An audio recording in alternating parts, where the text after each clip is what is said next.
What's going on, guys? Welcome back to Neeks Sports. This is the Neeks Sports podcast, episode 72, and today is our season preview of the Premier League. Let's go.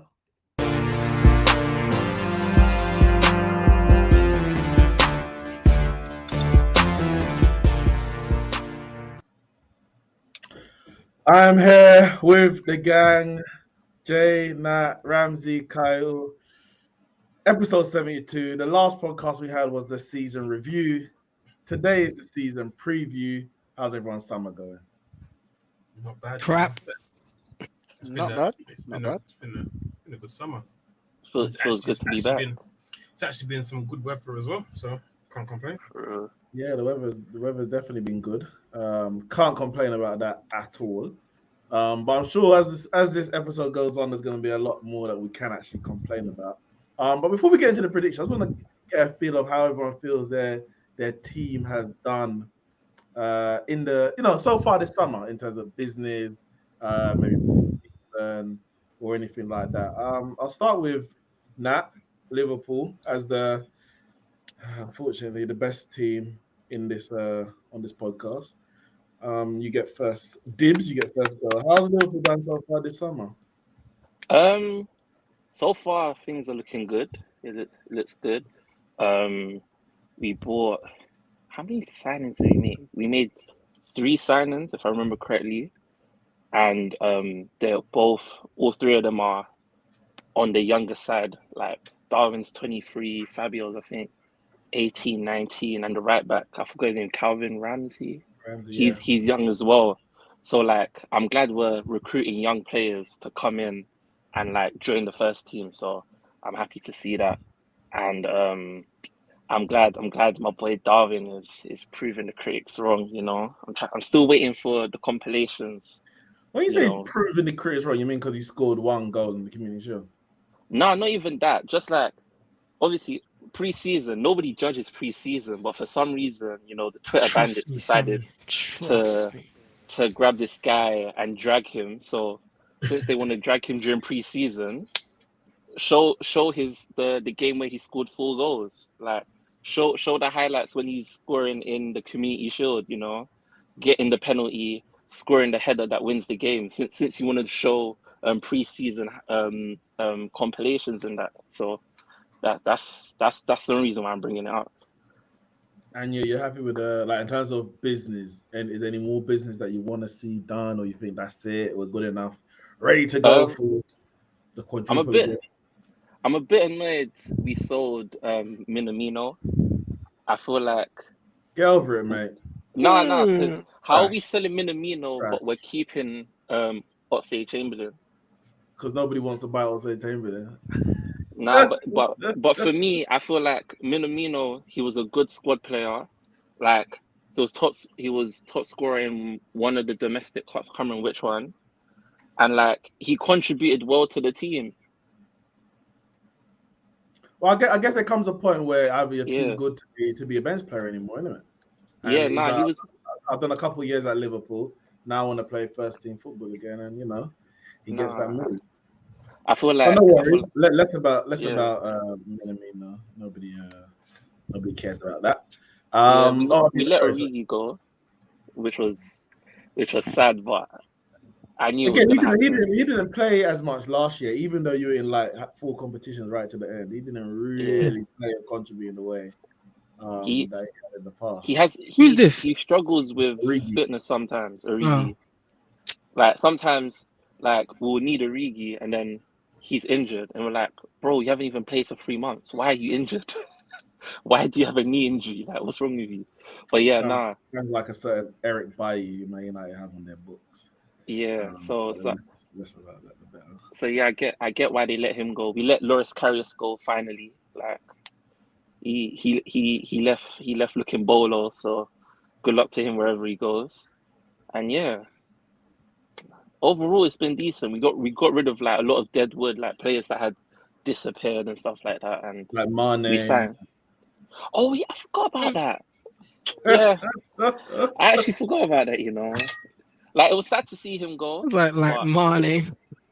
Yeah, nah. Like, it was sad to see him go, but it was bound to happen. Like when we bought Diaz, I knew straight away, like someone in our front three is gonna feel threatened, and someone's gonna leave. Like I just knew it was gonna happen. I just don't like the fact that he said before the final, "Oh, I've got some good news," and he's smiling with that cheeky smile, It only is for good him to news. leave. Like Anytime you leave in Liverpool is good news. I'm with you, man. I'm with you. nah, man, that was a bit cheeky, but good luck Well, to him in the listen, Bundesliga. this isn't a Liverpool pod. I just wanted a little brief preview. Bloody hell, on that, man. God, This is why you always ask me last, bro. no. Now he's gonna give you his educated opinion. Oh yeah, congratulations on your graduation. Thank you. What you passed in? Because boy, if I was taking that lesson, I would not have passed you at all. But congratulations, nonetheless. Make sure you hit the like button in the chat. Let me see if we shout out a few people. And Leicester fan channel, make you go check that out. He says, "Oh, the transfer window is open. News to me. Yeah, Leicester are. Wow, I don't even know what to say about Leicester, man. They're in the mud right now. I think they've got some FFP issues why they have to sell players, but they ain't signed anyone, if I'm correct. Because they have issues, no? You just said with money. So they can't sign if they have no money. Everton have issues as well. But you can still do transactions, sell some players, buy some players. All we're hearing is Maddison might be going, Fofana might be going, Tielemans might be going. I'm not hearing about but he said them man are not going. Kasper Schmeichel too. Kasper, he's gone. He's gone now to Nice. Mm-hmm. But we're not hearing about no one they're going to be signing. Like, something needs to change at Leicester. It's a bit dodgy. But yeah, something could change once Fofana and Maddison go to wherever they need to go. Chelsea. Hopefully you get something, man.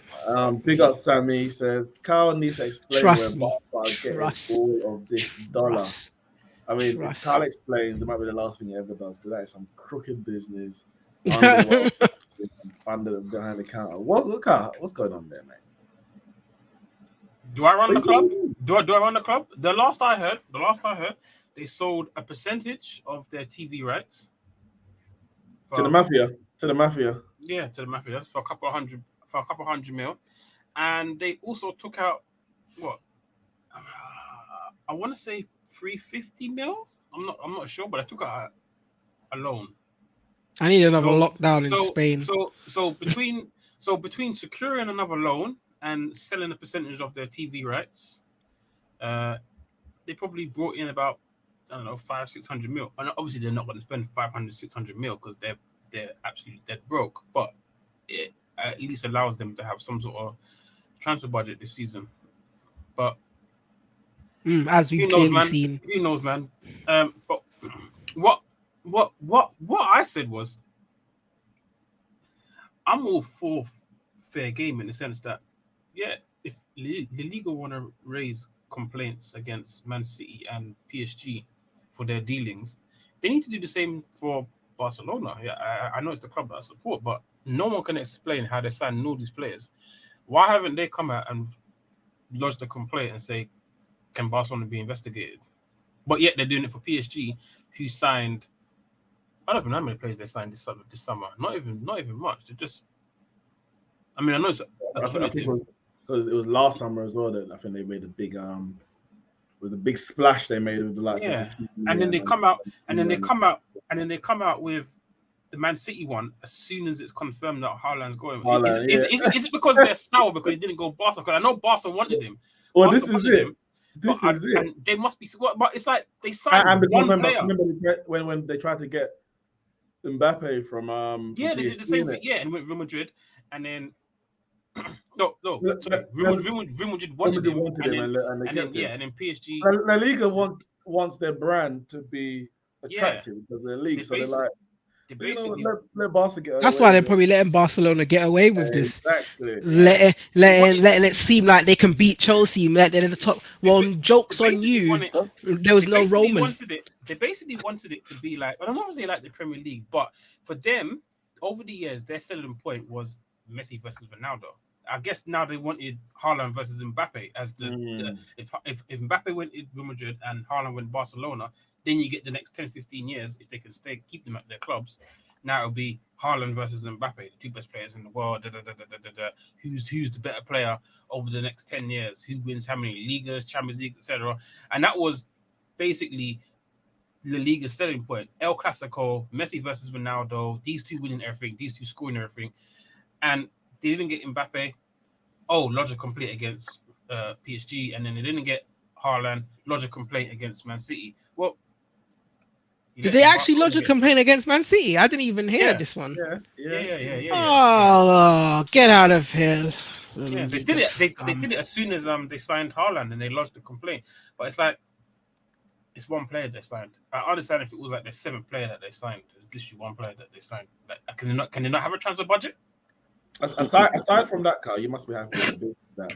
I mean, you kept them. Well, to be fair, Kunde, Lewandowski. To be fair, as crooked as it all looks, that aside, it has been one of the better windows we've had in many years. Because you know these. Whenever we make a sign, I'm always complaining from way back when we got Coutinho, from when we went for Griezmann, and I was like, these are awful. It's basically since Neymar left, I don't think we've made the right signing. Since Neymar left, and then we got in Dembele, Coutinho, Griezmann. The list is endless. I've been like, it's been shambolic. It's been all over the place. We're just recruiting completely wrong. And this window has been one of the better windows. It has been one of the better windows. I would like to see us sign some, more better quality defenders, because Phil Jones is available. Phil Jones is available. No, wait, you break. Is Leeds lagging for you lot? Is Leeds lagging? No, I heard him clearly. He said Phil Jones is available. No, Javert's gone too. Javert's gone. Philip Jones. I think they said Philip Jones. It must be me. It must be me. That's like, I think my internet's gone. It must be. We got Indiana in the chat. Says, "What's the panel's thoughts on Italians in the Premier League?" Don't answer that. It's a trick question. Indiana has a belief that I hate Italians because I didn't. I'll tell you why. Because I didn't. He. That's what it was. People kept saying Italy are dark horses for the Euro. Not people. He said it, and I was like, no, they can't be dark horses because they're a top team. Like, it can't be dark. Can't be one of the better teams. One of the dark horses. It's not a great achievement. It's a good achievement. You won the Euros. It's not like Leicester winning the league, basically. And basically from that, he said I hate Italians. So yeah, what can I say? Mamma mia. Big up Indiana. Let's see. Big up Factos. Thanks for the contribution. Says United are going to dunk on this league. Can we get clarification on what United? West Ham United, Newcastle United, Manchester United? Like, you gotta be specific. and which dunk? You talking about Lewis Dunk? Yeah, maybe. We're gonna Lewis Dunk. We will see. And we're gonna get into our predictions very, very soon.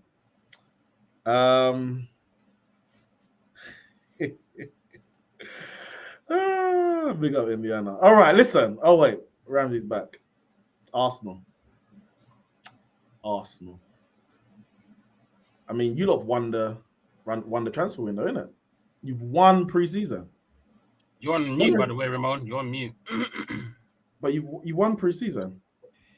Yeah. I don't think we have, to be honest. With your results and your signings, Jesus Christ. I mean, Jesus. We've had a decent window. It's not extraordinary. Decent. It's decent. We've had a decent window. This I guy's can't say being it's fake humble. what. Playing I mean, he's what? playing it down. He's playing haven't it signed- down. what? Name me one world class player we signed. Gabriel hit. I tell you. You got the three archangels, mate. You got the three Gabriels and the Gabriels. That's what I'm saying, man.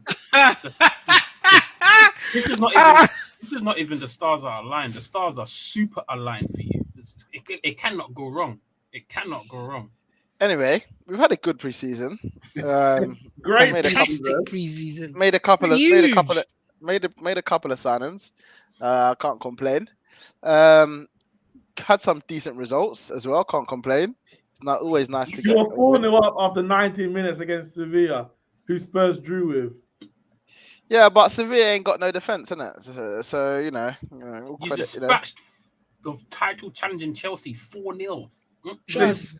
That was a Finish. dunking. They dunked on Chelsea. It wasn't a bad result there. It wasn't a bad result. Ah, Can't complain. I wasn't can't it complain bad? about it. I cannot complain about the Gabriel, result. I'm sure he's on the score sheet for the whole thing. Listen. Gabriel, I mean, he's only got 7 goals in preseason. What more do you want? I mean, listen. It's been a good preseason, and I can't complain. Gabriel Jesus, about him, we've definitely about him in the group chat over the past few years. I'm describing him as a hit. Hit. Some describing him as a miss. Hit. Sam, Pep was Sam, holding him back. who won the Pep Suns? Who was won holding the him Suns? back. Name the names. Pep was Well, holding him back. let's just say, I've got to be honest here. And not often do I do this, but I might have to admit I was wrong. I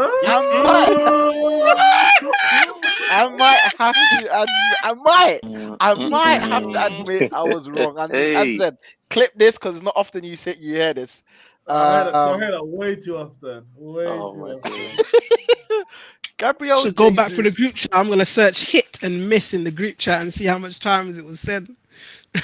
Listen, this was based on a previous Jesus. This is like the second coming. This is born again. This is resurrection of Jesus right here. Yeah, bro, he is risen. He's risen indeed. I like. Listen, I'm just waiting to see. Like I've been very harsh on him in the past. I admit.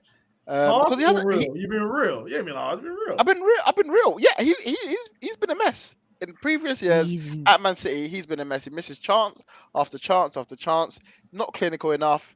He's got what 14 goals is his max Premier League, Yeah. I think, Hit. in one season. So for a striker who was brought to be a striker, didn't play up top for the past 2 years when they didn't even have a striker.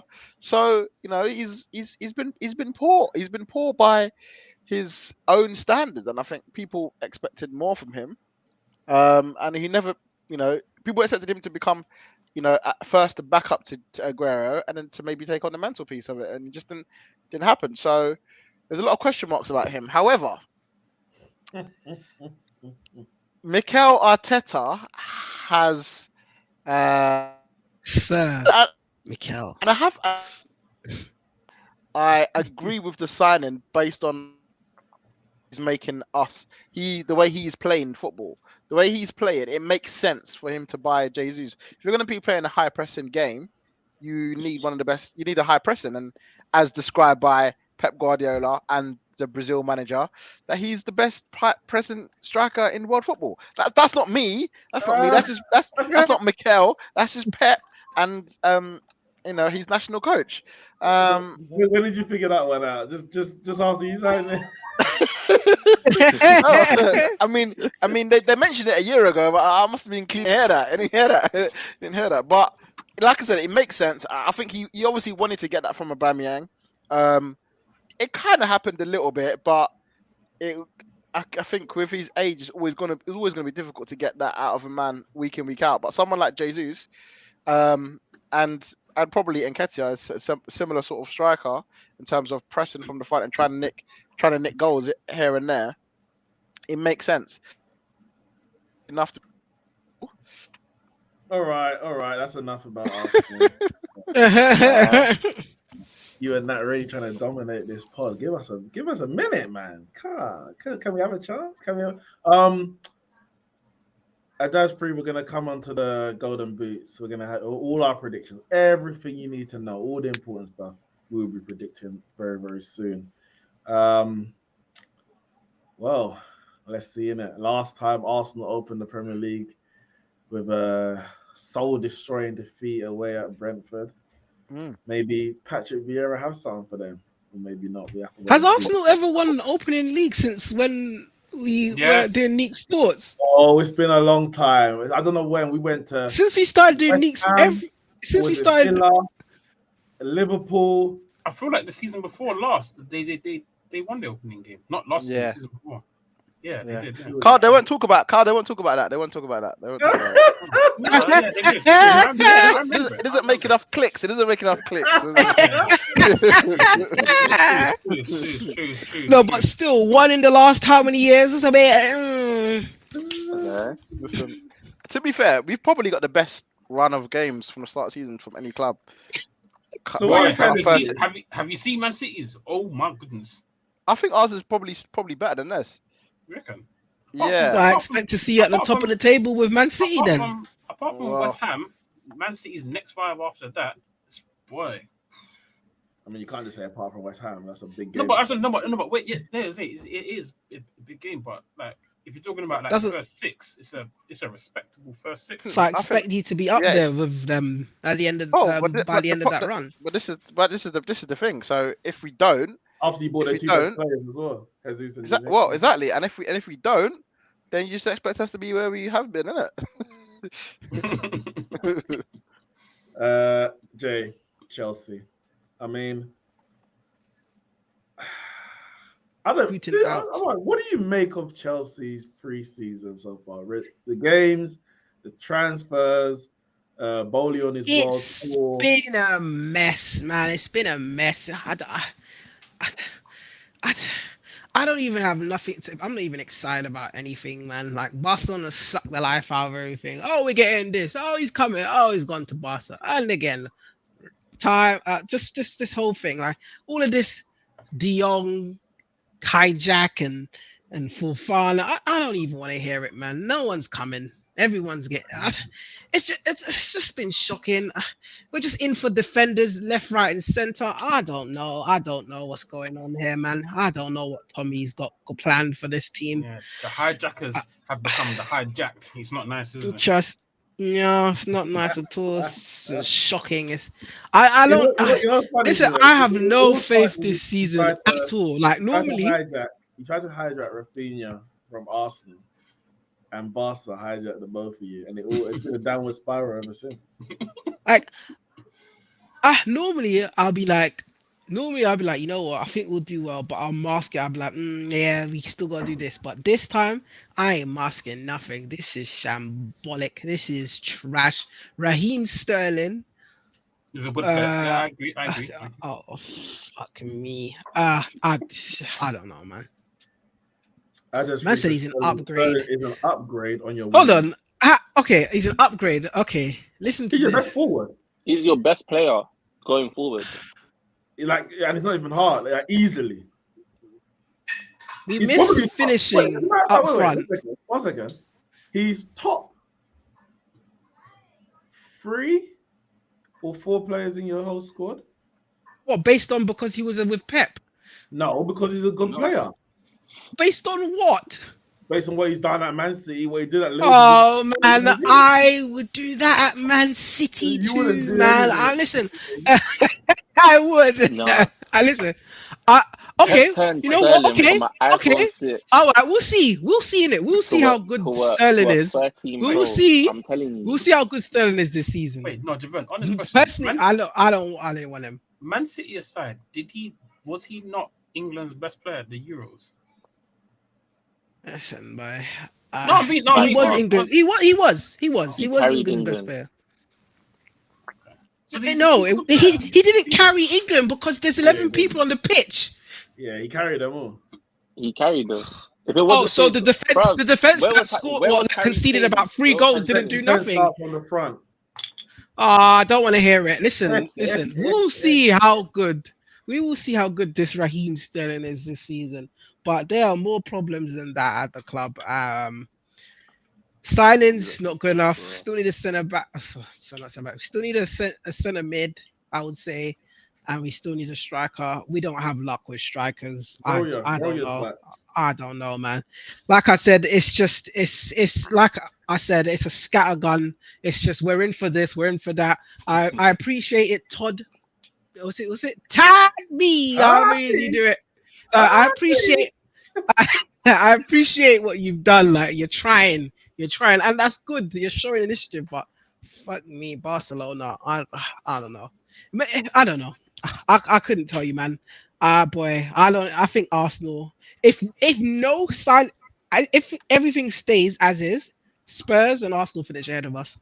Well, we get there. Relax, chill. Yeah, I know, All right. but I'm just All right, that's just end of that's the just my podcast. wrap up. The predictions done. Jason said it. Where we go with this? Indiana says, someone explain what Chelsea do to strikers when they gonna learn just to leave them alone. Yeah, you don't need no more strikers. You just ruin them anyway. Just get bare forwards and wingers and inside forwards and false nines. Forget the strikers. Ruin your own. Ruin Broya. I don't know why we didn't go in for ruin your Haaland. own. Waste our money on Romelu Lukaku. I don't understand, man.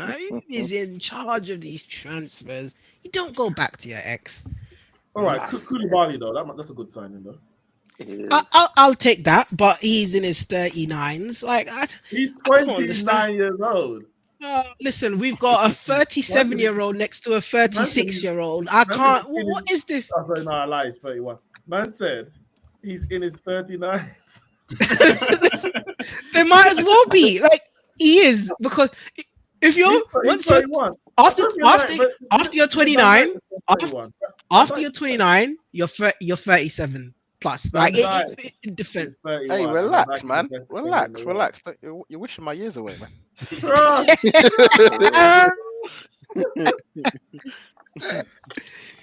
think that signing was okay. Well, I don't know. I Are don't you obviously we just talk about Chelsea potentially hijacking Frankie De Jong. don't see happening. I mean, Anything to do yeah, with you're not confident in that. Confidence got knocked out a long time ago. Long time. Man United fans who are like real panicky right now, thinking, "Oh, I said panicking. What they Frankie De Jong. panicking for? Well, all summer to be if a Champions League team comes in." I'm just like, of course it's possible. We know how this summer's been mad. Like it's been bare hijacks, but you'd think that someone else would have been linked to him already before. Less. Like just put in a bid. Sorry. Put in a bid. We put in a bid. It's been accepted. What's everyone else waiting for? They're just waiting for for the deferred wages to be paid, and then they're gonna jump in. I don't know. I just look at it like, yeah, Chelsea could technically get him, but football's a cruel world.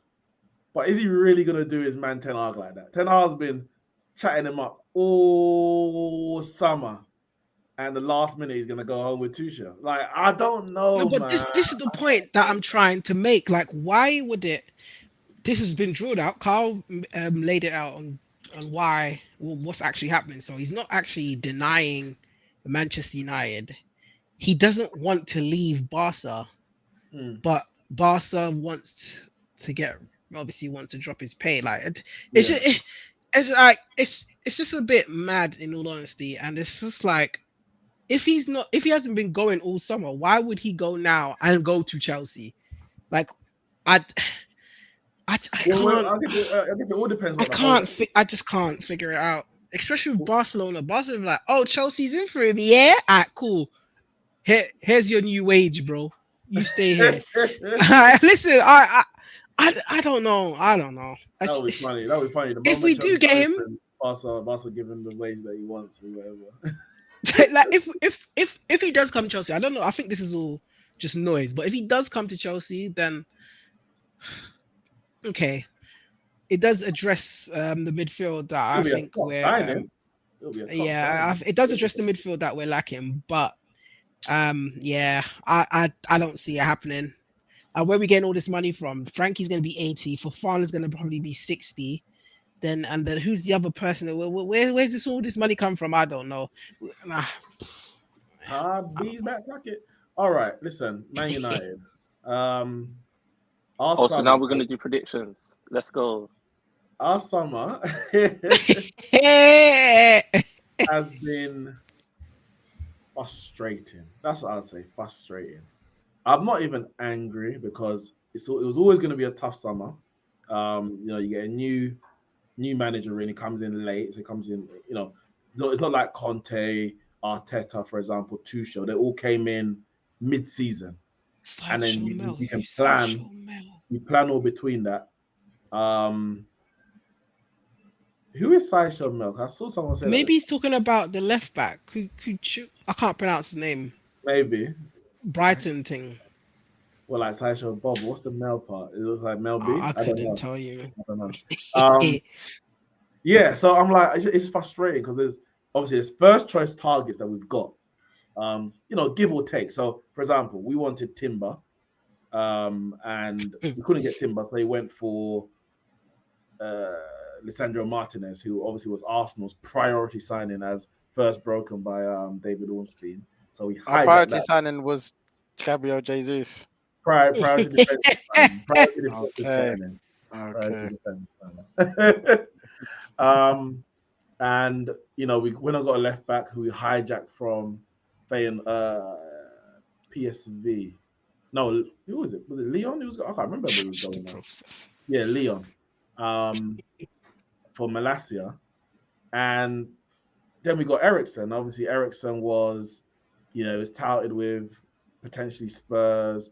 Brentford wanted to keep him, and we got him over the line in the end. But those are like deals that we need to do. But it's like it's not the biggest stories of the summer.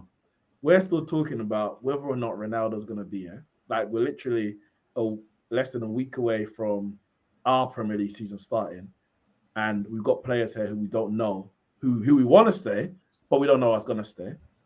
And we've got players who are, you know, our main priority target, Frankie de Jong, doesn't want to leave his club. So it's like, I wouldn't even say it's a mess because it's clear what we want, but it's frustrating that we're not getting everything that we want. Anthony is basically, without going on strike, he's begging Ajax to let him, from the moment that Ten Hag was going to Man United, he said, I want to go with you. This is months ago. But Ajax put this 70 plus million price tag on his head. And it's like, no one's paying that. You know, you're not paying that for, okay, I'm going to say you're not going to pay that for a Dutch, not a Dutch player, but from the Dutch league. I know, what's his name? De Ligt went for that amount. Frankie de Jong went for that amount. But them kind of prices are steep.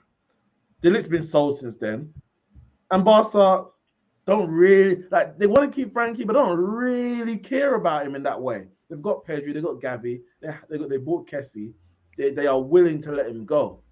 Buying players from the Dutch league. Fuck me, yes, they got Kessie. Fuck. Nah, Yeah. crooked. But buying players Go from the on. Dutch league is not a guarantee because it's just not a strong league. And so to put a 70 million price tag, we know the likes of Ziyech, for example, came from there. Van der Beeks come from there. To put a 70 million price tag, it's just too much. And it's like Ten Hag has his first choices and he's not budging. And part of it is fine. You're like, okay, if he goes and says, all right, these are my second and third choices. If I don't get those, we may well have got our second and third choice already because we don't want to spend the amount that the clubs are willing or are putting on the heads of our first choice targets. Or he just says, I've got no second choice targets, only first choice targets, and it forces the board to go and negotiate and get those first choice targets, which means that things are going to drag out. As Junior says, he goes, I like his stubbornness, but I hope the gamble or risk of waiting pays off. That's it. I like it. Stick out for your first, as long as your first choice target is available, you stick at it. But it's all the proof is gonna be in the pudding at the end, because if come August the 31st and you didn't get any of your first choice targets, well, not any of them, but some of them, and you don't get any second choice targets in those positions, you go into the season just short. Now maybe you might go back in January if that's available. You know, like how Liverpool did with Van Dijk that summer, went back in January, like we did with Bruno in the summer before he came, and then went back in January. And it's like, all right, 6 months, it kind of hurt us in the Premier League, but the long term is better. Jadon Sancho, we had to wait a whole year to get him. Now, obviously, last season wasn't great, but I'm happy we waited a year. I'm happy we didn't go out and say, all right, no, we're not going to go for Sancho and go and get Grealish instead. And then we just don't get Sancho at all. But it's a risk. It's a risk, and because But of also, that, isn't it? Oh, it's okay for Man United, but it may not necessarily be okay for the manager, because if you don't sign someone in that position and you have a bad season and you get sacked, then you ain't got another year to wait to buy your no, I quality hear you, signing. but it's his choice. Yeah, yeah, yeah. So if he's handicapping himself by only having first choice targets, then he has to deal with the consequences after that. Mm. Now, because of you'd hope that they come to some kind of arrangement between him and the board, etc. And unless we're buddy sitting in the relegation zone, I don't want him to be sacked. So we have to understand. We have to come to the end of the transfer window and say, all right, we realize we only got half of the targets we wanted. We know it's going to be a tricky season, and therefore, when the tricky season comes upon us, we don't get trigger happy and get rid of him. No, we say, yeah, we kind of expected it, and it's just something we're gonna have to. Something I'm accepting. If we don't get our target, even if we do get our targets, it's still going to be a tough season. But if we don't get our targets, we kind of have to resign ourselves to saying, yeah, it's gonna be some not as bad as, but not too much better than last year in terms of where we're gonna end up, what we're gonna win or not win in terms of points, games, points, trophies.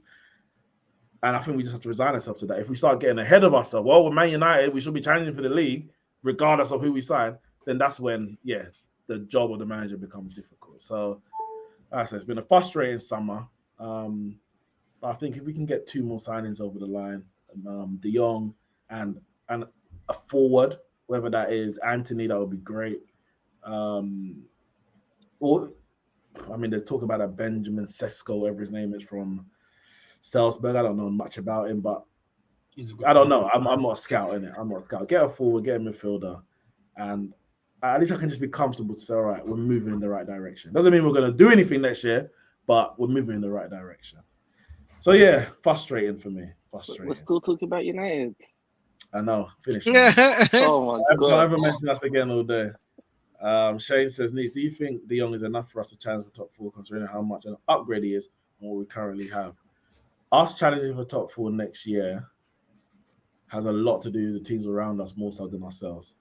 I don't think, with or without De Jong, we can just say, yeah, top fours in on the table. It's on the cards. Europa League might be the best bet if we're talking about getting back in the Champions League. Shane says, Neeks, what about signing a right back? As did Raphael. Big out yourself, Raf. I'm being realistic. There's a lot of positions we need. Like, if we're gonna be realistic, Man United need at least 8 first teamers. We're not gonna get all that in one window, unless I get proper talk about Wan-Bissaka being sold. Then there's no point even discussing getting a new right back, because we're not gonna sign a right back and then look at where Wan-Bissaka is gonna go. It's gonna be one before the other, and I haven't heard much talk other than early in the window about Wan-Bissaka being sold. So it looks like it's Dallo, Ethan Laird. He may go on loan, I'm not sure, and Wan-Bissaka. Like, we're not gonna sign more. I said about 4, 5. I said 4 plus Ericsson this summer. So Malacia, Martinez, De Jong, Anthony, Ericsson. That's 5. We're not doing more than that. I would love more than that. I had a list as long as my arm before the window actually started. I was like, oh damn, this is actually what we're linked to. Defensive midfielder. Yeah, I want Ruben Neves. I wanted Ruben Neves for about 2 years now. I would have taken Basuma, but we're not linked with any defensive midfielders really. And I don't know if it's because of the way that Ten Hag wants to play, where he may not necessarily want a traditional defensive midfielder. And we've got a number of players in that position who not necessarily are good enough, but it's like, well, unless you're going to get rid of Fred and McTominay, we can't just keep, or Van der Beek, we can't just keep piling more midfielders on. I trust Erik Ten Hag, and I trust that the board will give him the time that maybe other managers haven't got, but give him the time to build a team in the image that he wants. So whether that's getting defensive midfielder this year or getting defensive midfielder next year, we'll have to wait and see. But other than loose links to Ruben Neves, which defensive midfielders have we been linked to? it's not even worth talking about because I'll just be shouting at the screen. Like it's not worth talking about. But we shall see. Indiana says wingers, right backs, midfielders, strikers, goalkeepers. We are drowning. Right. Oh, I Prediction. saw Henderson's interview. You see Henderson's Dean I Henderson's interview. didn't watch it. I read the transcript for it. What are you saying? Yeah, he was fuming. He was Because fuming. He said, he didn't go alone last year. "Yeah, well, Ollie told him apparently that when he comes back from the Euros, he's going to be the number one choice." And then he got COVID, and then when he came back from COVID, he couldn't get into the team. And he said he was fuming. He said he had offers to go on loan. He would have just gone if he knew that was the case, but he was lied to. He wasn't promised. He was promised that he was going to be number one, and he didn't think that a COVID would stop him from being number one for the whole season. After I think because he got into the squad the season before, didn't he? Towards the end. But the Euros was 2021, right? Yeah, last year. Okay. Ollie got sacked. Ollie got sacked during last year, didn't he? Yeah. Yeah. So, but But I can't remember the timeline exactly. That's the thing. the end of the Euros happened in the summer last year. At the end, so okay, let's say go back to the season before. Dean Henderson was getting into the squad towards the end of the season. Yeah, I remember that. Yeah, and then they had the Euros, and after the Euros, so after he came back from the Euros, Ollie said to him that he'd be the number one choice. He told him, well, this is what he said. Ollie told me I would be the number one choice for going into the new season. Yeah. And then he got COVID at the start of the season. Yeah, so I remember that. So he couldn't. So obviously they had to play De Gea, and then he never got into the squad. So I want to know. I'm trying to remember when he came back from COVID because Ollie got sacked at one point. Yeah. Like, well, when like you not getting first team football last season is only partly to do with Ollie because after that he wasn't gone. So he got COVID at first, then he was sacked, and then you had the rest of the season to prove it. Ollie got sacked deep into the season, no? Wasn't that deep? It was. He got sacked like October. Yeah, about October, late October, because it was before the last Champions League group game. It was before that, so he only played 5 Champions League group games. So it's like what a mess. I think we got knocked out to West Ham in the League Cup, for example. So it's like, I mean, you weren't lied to. The manager who promised you first in football weren't even there for most of the time when you were fit and available. Mm. You shouldn't have got COVID. What were you want me to do? You shouldn't have got COVID. Stay. I didn't get COVID. Why you get COVID? I ain't COVID. What's wrong with him? You should sort yourself out, mate. Well, no, I'll watch it later. A lot of people got gripes. I think a lot of players. I don't want to talk about Man United too much, but a lot of players need to look at themselves. You can complain, and he's not the only one. Bailly did the same thing last year. Rashford did the same thing. Complain. Oh, I'm not starting. Martial did. Oh, I'm not starting. Are you good enough? You'll finally see that Martial is just a load of arse. He said. Yeah, what did you say, Neeks? You talking about Martial? Yeah. No, you know you. I'm talking about. No, Henderson said that. But they asked him, did you speak to Ten Hag about getting a chance to play? Yeah, and he was like, well, I'm not even gonna let him see me in training because if he does, he might want to keep me. You might want to keep me. But it's like what? So he's worried that I'm good enough. He might think I'm good enough to be on the bench or a cup keeper. Yeah. But then I'm not good enough to actually start. Listen, mate, be better in it. Because let's be honest, the man didn't pull up that many trees when he was the Man United keeper at the back end of the season before the Euros. He was good. But he made some errors. The Liverpool game comes to mind when I think it was 4-2 in the end. He made some positional errors and some other errors. I think against Sheffield United, was it? Like, he ain't been faultless to say, that position is definitely mine. His opportunity to be Man United's number one has more so been on De Gea's frailties rather than his brilliance. So I think he has to look at himself a bit and say, all right, have I really stamped my place to say, I'm definitely the best goalkeeper at Man United? And I think the answer is going to be no. But listen, Let's move on very quickly. Predictions time. Prediction time. We're gonna start.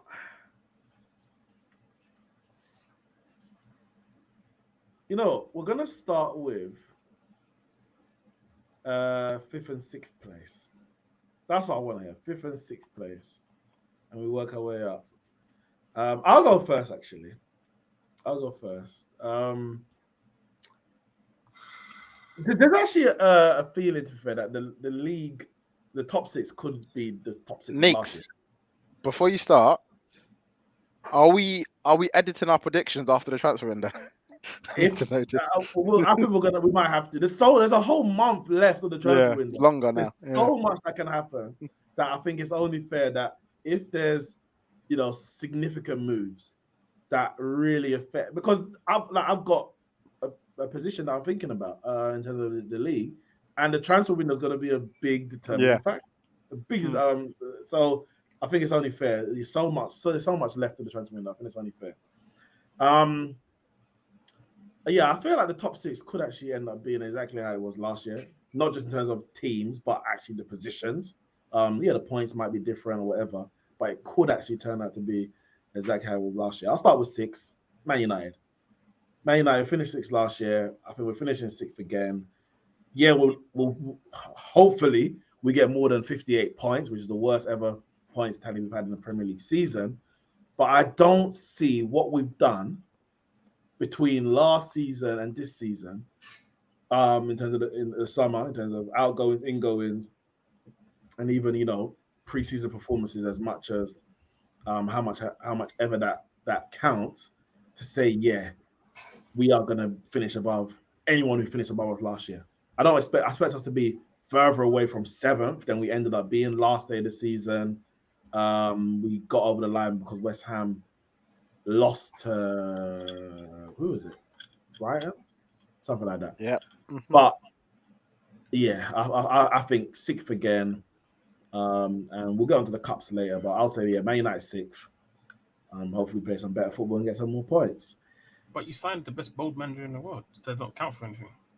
And when the second best bold manager came into the league, he kept Man City in pretty much the same position that he inherited them. So that's what happens when you're bold. Nothing happens in the first year. Then you get that regrowth. 5th place. Now this is what really comes down to the transfer window. As it stands, and I'm gonna do it in this way because of this is how the team is right now. As it stands, I'm putting Chelsea 5th. I think their business right now, going to the start of the season, their pre-season in terms of their preparations have been atrocious. It's been absolutely atrocious. I don't know who to blame. There's a lot of changes happen. New owner, Putin. Petr Cech has gone. Marina's gone. That's who I blame. Todd Bowley's doing a one-man marching band tour across the world. What's it, Europe, probably the world. And they've only signed 2 players. They lost Rudiger, bought Koulibaly. I think Koulibaly is better than Rudiger. Listen, Rudiger's a good centre back. I don't rate Rudiger as highly as a lot of people. I think the back 3 is the reason why Rudiger looked as good as he did. Not to say he's not a good defender, but people are talking about players. Some people think he's world class. I don't think he's world class. In a back 3, he's very good. In a back 2, I think he's just a good Man said defender. world class. These people are mad. Koulibaly, I know Ramsey rates Rudiger highly. I'm sure we've had a discussion. Rudiger Koulibaly, even better I than think- Joe Gomez. I'm telling you. Wait, who do I rate highly? Rudiger. Yeah, I like Rudiger. Yeah. Koulibaly. No, I he's think just vibes, man. Like you're in a group of you're a group of mandem, and you're the one that just sticks out. That's all he is. Just like this it. The one that's always on stuff, ready to scrap people. A bit easy on the eye. Like that's all he is, man. The guy is no world-class defender at all. That's why everyone likes him. Dark arts. Guys, No, You weren't complaining when them dark arts got your Champions League. Have you ever heard anyone say, you know what, Rudiger? Yeah, this guy, he reads the game well. It's never described. It's always dark arts. He's really dirty, good old fashioned. You don't hear no traits spoken about. The guy's just all vibes, man. That's what it is. But yeah, so I got Chelsea. Not world class. Koulibaly, top signing, and a good price as well. Sterling, top signing, but they're just lacking. Their forwards are bad. Like their forwards are bad. I don't know how very, very bad. Werner is so terrible. Ziyech is terrible. Havertz is. We'll have to wait and see. Listen, I've got something to say about them. I'll give Havertz time, but listen, Havertz is sick for Germany. I can't lie. He's sick for Germany. Listen, Werner's decent, good for Germany. Werner's bad. Like, so I don't know what that even means. That Havertz sick for Germany. I'm just saying. They're playing them wrong. Clearly, they're playing them wrong. Chelsea have got problems, but they've got a world-class manager. And I think if they do get some signings over the line, then I may have to bump them up one place. But as it stands, I'm going to have Man United 6 and Chelsea 5th. Yeah, you took... Go on, Javan. Yeah, you got me there. Also, I would say it's very, very close. I was going to put Arsenal 5th. But the way how they're looking pre-season so far, the signings that they've gone over the line, they look better, they look decent. So I would definitely say, as it stands now, unless something happens with some decent signings for Chelsea, they are 5th, 100% rock solid 5th. Can't even climb. And United, I would say 6th. Just based on nothing's really improved from last year. Up from United's part, from United, nothing's really changed. Pogba's gone, won't make a difference anyway. Whether he's there or not, the guy's poison, as managers have stated. He weren't pulling up any trees, flash in the pan. No one really. Lisandro Martinez, I don't know if that changes anything too tough about the team. Best friend in the league, mate. Martial, dead. I've been saying this, and now everyone finally sees it. Mourinho once again was right. As it's Ronaldo's gonna leave as well. So, he wants to leave, so we don't know what's gonna happen with that. So, as it stands, United definitely could end up being even lower. Whoa!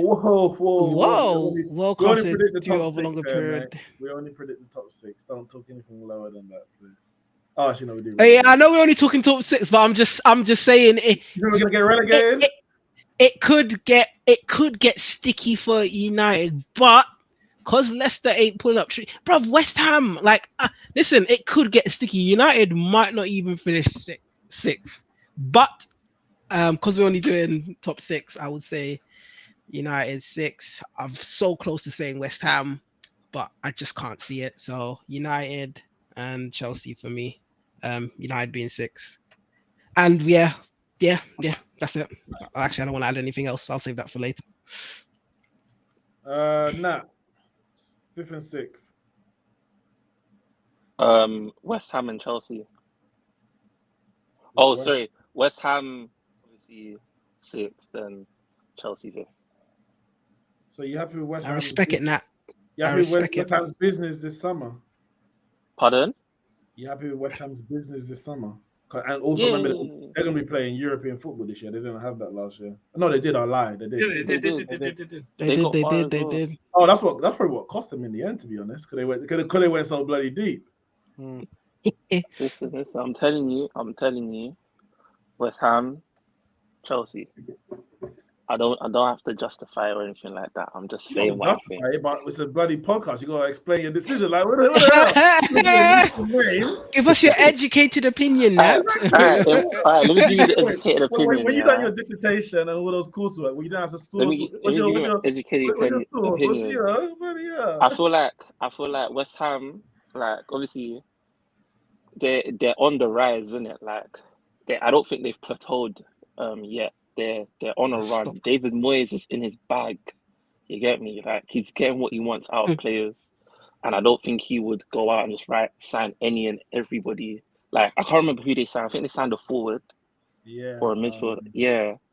Like I don't think he just like goes and buys any and everybody. So I know progress will be made.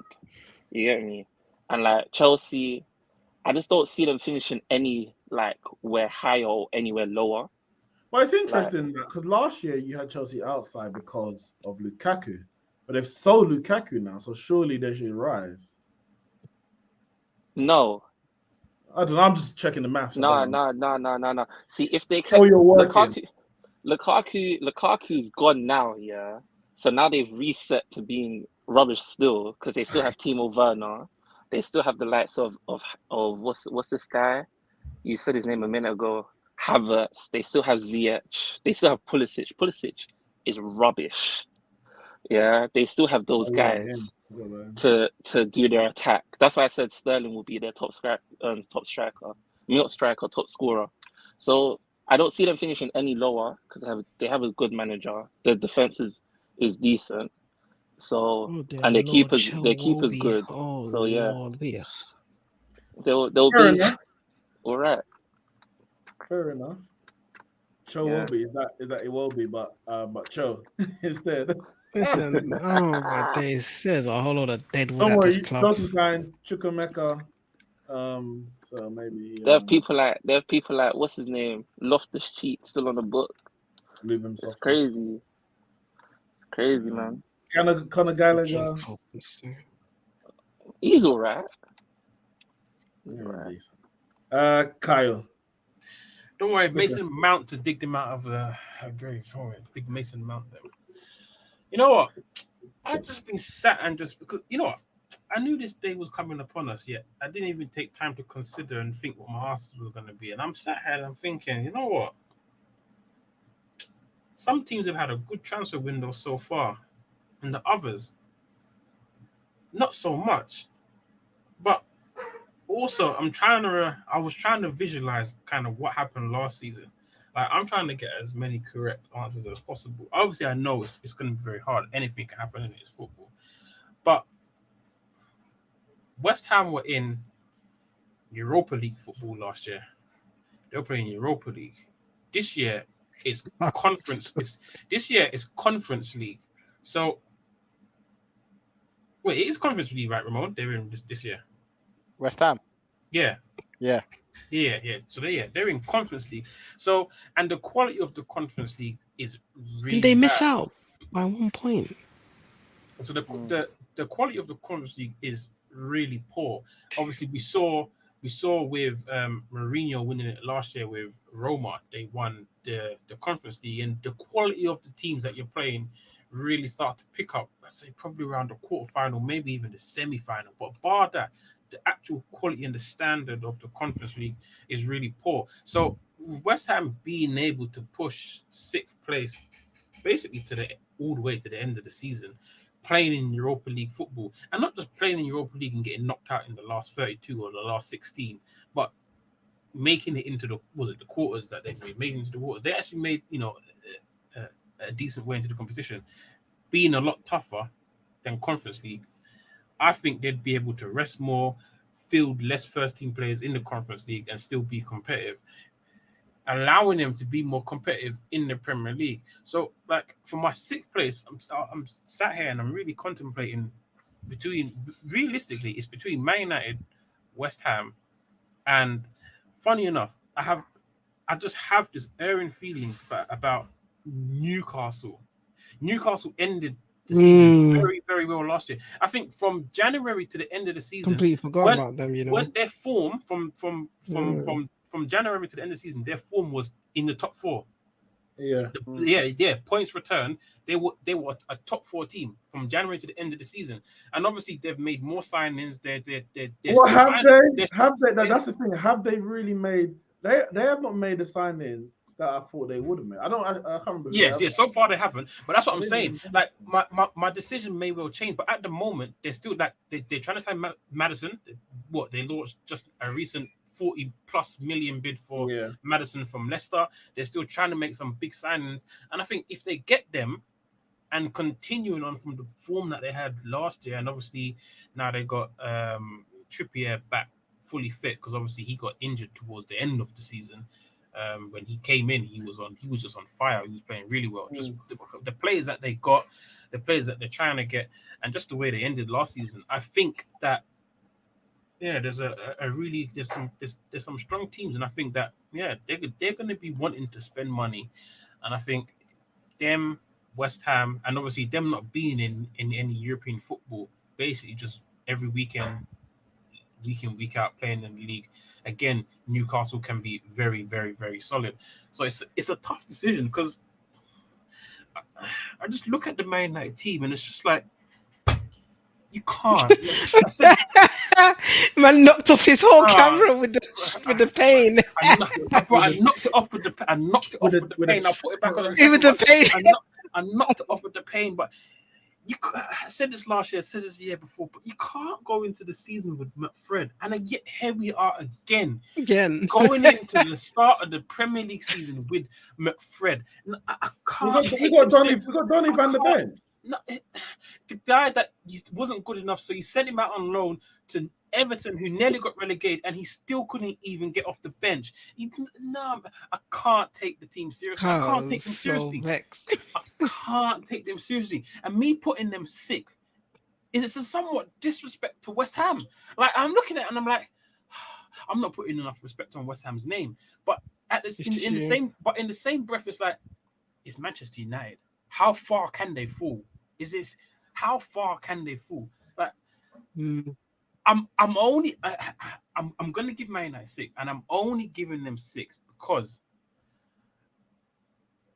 I'm putting respect on the manager's name. At the moment, it's David Moyes versus Ten Hag, and I'm edging it Ten Hag's way, not because of the players, not because of the style of play, but obviously that may change if they don't get Frankie. West Ham pull out a couple more signs, or Newcastle just go ham in the last month that we got, and just like boom, boom, boom. I'm like, whoa, yep, there you go, Newcastle it is. We'll see, but at the moment, I'll edge it to Man United, and for 5th place, just quick and simple, just Chelsea. At the moment, as things stands, just way business has been going, man. It's just Chelsea for 5th place, man. There's a lot of players at that club that I just do not rate, man. I just do not rate at all. And 100%. I've been saying it for a long time. I'm glad nobody rates Manchester United. Perfect. Ramsey. So when they win everything, yeah. Nope. No.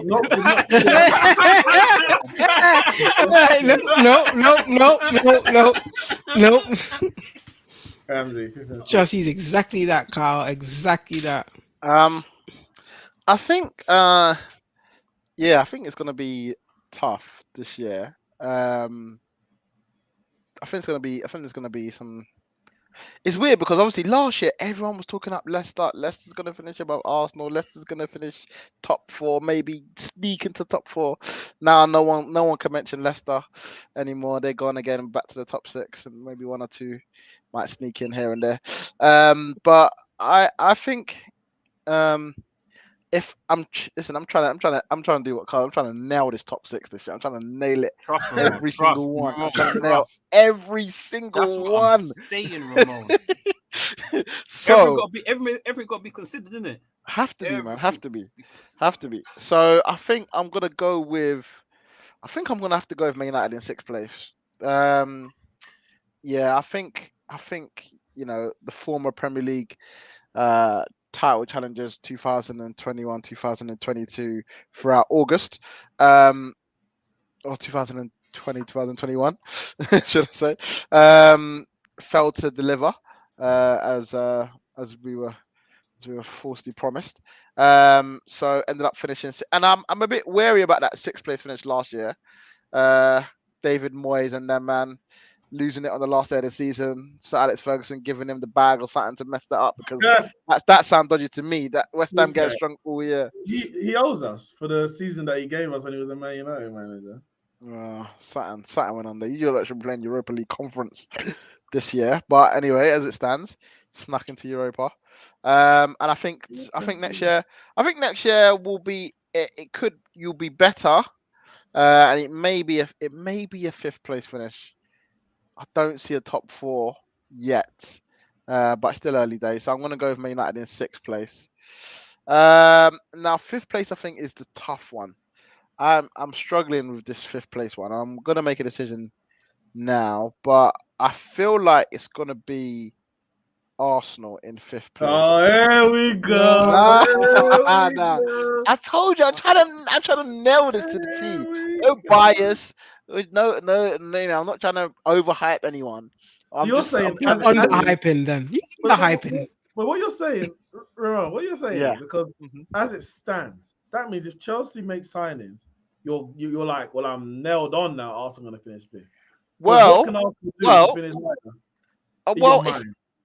Arsenal can make signings, and I don't think Arsenal's squad is strong enough right now to finish in fourth place. There could be. So what, you more don't believe in signings. Jesus? I believe he'll get us somewhere, but I just don't think. I don't know if it's.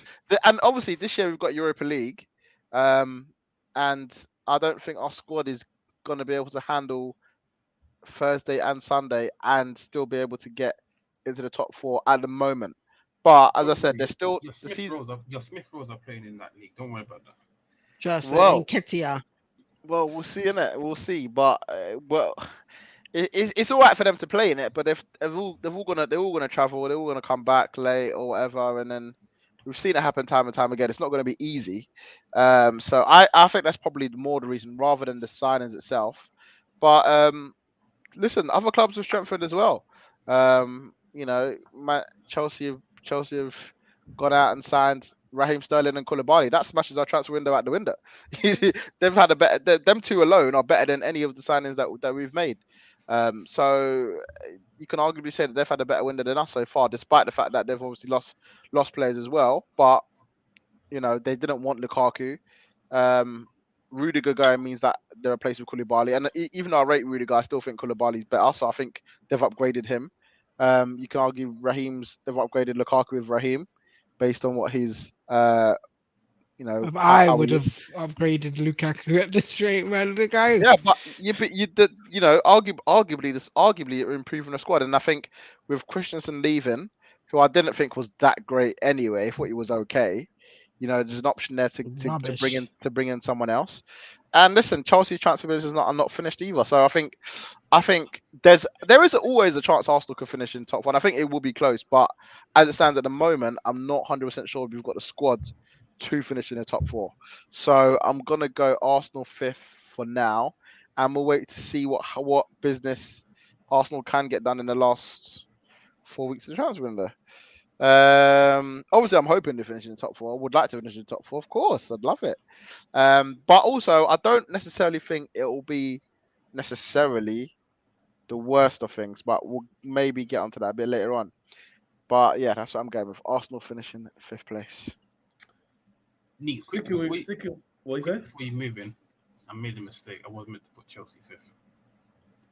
Wait, who did you put fifth and sixth? No, I put I put Man United sixth and Chelsea fifth, but I made a mistake. I was meant to put Spurs fifth. Sorry. Oh, you put Spurs fifth. And Chelsea where? Oh, you want Chelsea in fourth? So Carl, to double check, you got Man United sixth and Chelsea fifth. No, Spurs fifth. Sorry, Spurs fifth. Yeah. So okay. Wait, quick question. Yeah, they're bringing 5 subs in this season, aren't they?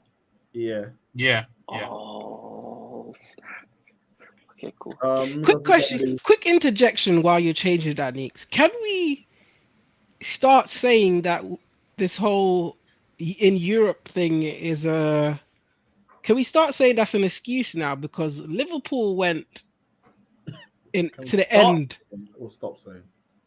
Can we stop using that as an excuse for teams not making it into XYZ? Because Liverpool went to the final of the Champions League, final of the FA Cup, final of the Carling Cup, like, and and didn't, also to the last day of the league. and didn't win the Yeah, league. but it's They didn't win the league, but we can't. But they were compare the points that they got can win a league. It's just Pep's here. So I'm just saying we can't use. Couldn't win a league. No, but I'm just saying He- we can't. He won 2 I'm just saying. trophies. I'm just saying as. I'm just saying in general. I'm not saying Liverpool. Like it's nothing to do with Liverpool. I'm just saying in general. I think. No, but it's we- to do Liverpool because we can't judge everyone by Liverpool standards in terms of yeah, we can't. But at the same time, Liverpool's second team is nowhere near as good as Pep's. But yet he's made it to all these We're not things. comparing to Pep. We're comparing to Man United, Arsenal, Chelsea, and Yeah, but I don't think Liverpool don't have a good second team anyway. they do. Listen. Liverpool. Listen, I think it's relative to your squad and your squad depth. Liverpool have got enough squad depth to get through the first rounds of the FA Cup and the League Cup. Let's not forget, Liverpool didn't play their reserves in the Champions League quarterfinal, semi-final stages. They may have rotated 1 or 2 players, but they didn't overhaul their squad. They used the majority of their first 11 through the Premier League and the Champions League. And we're talking the first 3 or 4 rounds. If you get good draws in the League Cup, FA Cup, Minamino, as Nat likes to point out, was their top goal scorer. So they managed to get through. They managed to get through those competitions against those teams. And by the semi-final, Salah, Mane, and Jota are back in the squad, and they're ready for the final. So as much as their squad depth, even if their squad depth isn't as good as City's, it's enough to get through certain stages. And I think not everyone's going to have the same squad depth to deal with the European competitions as Liverpool and Man City. Remember, they had if we want to talk depth, Salah, Mane, Firmino, Diaz, Jota. Yeah, but they never had Diaz till January. Yeah, but they had Diaz when the competitions really met. The FA Cup starts in January. And you forgot the goal Origi. But he was an option. But they didn't really use him. But they had five players who get into compared to City's where their whole second XI could get into anyone's. Bar Man City and maybe Spurs because of Harry Kane. All of those players, like Firmino, would have got into all of our teams last year, for example. 100%. He was starting. Yeah, but would he bang? He would have banged more than whoever we would had. he bang? That's the question. You need to remember some of these players, man, they're a bit system merchants, you know. You gotta keep that too. And then defensively, they had Van Dijk, Matip, Konate, Gomez barely played. Konate and Matip, who were rotating this other centre back position, gets into every Premier League defence, probably even including City, but maybe not. Arguably not City, but so that's what we're comparing it against. They can make that rotation from one league to the Champions League game, and I'm stuck on the wire. Right. Sticking with Ramsey, 4th and 3rd. So 4th place, who did I say 5th? Arsenal. Yeah. So 4th place, I'm going to say Chelsea for the time being. I still won't be surprised if they end up getting 3rd, just because it's Chelsea, and I think money don't faze them. They can go out and do what they want. So they could end up getting 3rd, but I'm going to put them 4th. And I think Spurs, who have improved a lot of their squad over the season, over the transfer window, I'm going to have them in 3rd place. I think they can get 3rd. Whether they will or not, I don't know. But yeah, they could get 3rd. Second. I don't really know what the difference is between the 4th and 3rd. Whether they will see that as a bigger achievement or not. Maybe I don't know. Maybe that's a trophy for them. I don't know. But yeah, 3rd place and Spurs. Yeah. Question. Actually, there was a question from Shane. Says here, how far do you think Spurs will be from the top 2? Not far. Not far. Well, obviously, Cal has a 5th, so obviously that's far. Miles. For me, not far. How far is not far, Joe? I would say no less than 5 points. Whoa! With your nonsense, mate. This is just last season on. with the four-way free flowing. Just Javert, stop that. Javert, stop it. Just stop doing Why it. is there no less Stop than it. 5 Oh my points? I would say 5 points, and I would say 5 points probably. Can I have? It could some be of what you're more, smoking? but Can I I would have some say of what you're 5. taking? Can I have some of what you're smoking, please? Can I have some? You can have it, bro. It's nothing. I think they'll definitely be the closest. And I think for a period, it might even look like they're in a potential Their title race, race. yes, You yes. For a period, they would. sorry. You realised the points gap last season between second and third was 18 points. Doesn't matter that. You lot finished 4 Okay, cool. in 2018, 25 points behind Man City, and the next year you finished 1 point behind them. So we No. can look at last season, but it doesn't determine the next season. That's I'm what just saying. That What I'm Man saying, said 10 the to 15 level- points of second place the City. level is Give it a rest. right.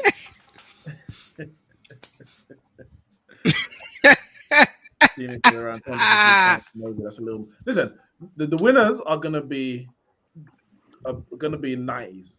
They generally are anyway. But they're gonna be 90s. Let's say for argument's sake 95. If Spurs are 10 points off, that's a damn good season. 85 points. Very good season. That's one of the greatest ever Premier League seasons. I think they've got that. Whether it be 75 points to win it, 95 points with it, Spurs will be between 5 and 10 points off. Nah, I can't see that. I can't see that. And that's okay if you can't see it. I can see it from no because less than Conte 5 is there. to between 5 and 10. What are you saying? No less than 5 or 5 between 5 and 10. I would say between 5 and 10, but I would stay closer to the 5. 5.5. All right. No, I think there's gonna be a point in the season where it's like, if Spurs win those, they got 3 off. They got Palace, Bournemouth, Newcastle. If they win those 3 games, they're right in it. And then they don't win those 3 games, they're not in it. So I think it'll be one of those. It's like, yeah, they feel like they're in it, but they never really. Was that when Neeks? When's that? Like, are we talking like just before the international break, like before the World Cup? No, it's actually gonna be It's gonna be like just after the World Cup. It's like, if they can hit the ground running after the World Cup, and then they don't hit the ground running, that's what's gonna happen. But I think they're gonna have a good season. Conte is a top manager, especially when it comes to the league. They have got. What was Conte's points with Chelsea? They've got the best forward line in the league. 90 what? Spurs have got the best front 3 in the league. No, they don't. They do. What was the points that Conte got with front three? Chelsea? 90 what? Doesn't matter who the third one is. Doesn't matter who the third. They got Son and Kane, and Kane's the best striker in the league. And Son is better than everyone else's second best forward.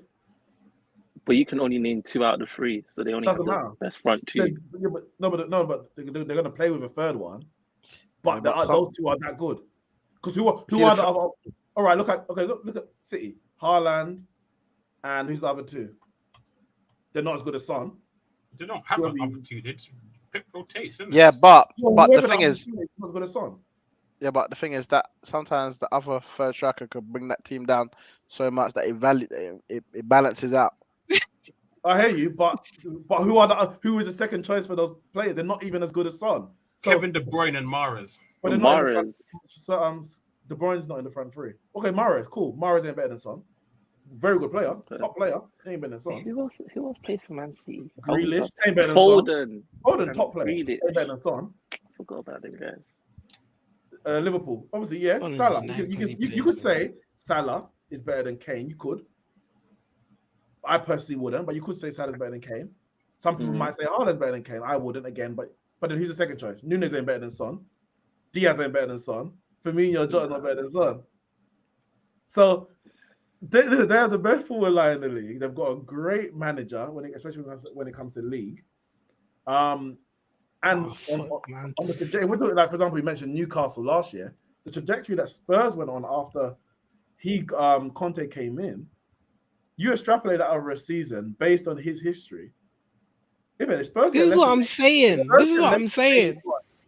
They've had a bad season. If Spurs get less than 80 points, they've had a bad season. Obviously, it's all conjecture, because if they end up with 79 and that happens to win the league, it's a great season, isn't it? But all things being equal, if they get less than 80 points, I would say they've underachieved with the quality of manager and the quality of players they have.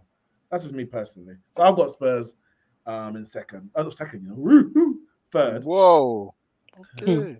I got Spurs in third, and damn, You, that means you got fourth? That means I've got Arsenal currently in fourth.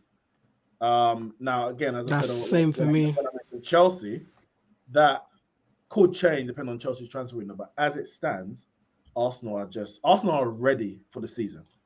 They are probably, along with Liverpool, they look the most ready for the season in terms of business that they've done, in terms of having a squad ready to go, and performances prior to the start of the Premier League season. So I've got Arsenal fourth and Spurs in third. So let me just go for some of these chats quickly. Sammy said Arsenal sixth. Junior says Chelsea will come fourth for me and Spurs might clinch third, but them two teams are interchangeable for me in them spots. Let's see what go on. Shane says if Arsenal don't get top four, Arteta should get sacked, considering this will be their third full year there. I agree. Did you Ramsey, did you watch my preview on DR Sports? Did you watch all of it? Some of it. I didn't get to that. think I said I don't think it made the final kit, but I definitely said in there like I put Arsenal fourth, like I have no. But if he doesn't, if Arsenal don't get Champions League football the following season, I think he might have to go, because at that point you're asking what's going on. That's 8-8-5-5 in terms of the position, and you've been in the Europa League in 2 of those seasons, and you wouldn't have won it in 2 of those seasons. Yeah, 2 of those seasons, and you wouldn't have won it. I think at that point you're like, all right, I think we need to move on. That's the way I look at it. But that's the reason why I disagreed giving him a new contract. I would have let him go into this last year with 1 year left on his deal, and say your aim is to get into the Champions League, and if you don't, then we will not be renewing your contract. That's how I would have gone with it from the get go. But obviously for me, them deciding to give him a new deal, for me shows that I don't think they'll get rid of him if they don't make Champions League. If they can see that the squad is playing well, I don't think they'd get rid of him unless it's progressively worse. Fifth is just not good enough. But again, fifth, fifth is only good enough if you win Europa League. Yeah. To be fair, six is good enough if you win Europa League. Mate, 17th is good enough if you win the Europa League. If you're 17, you sat long before that Europa League final.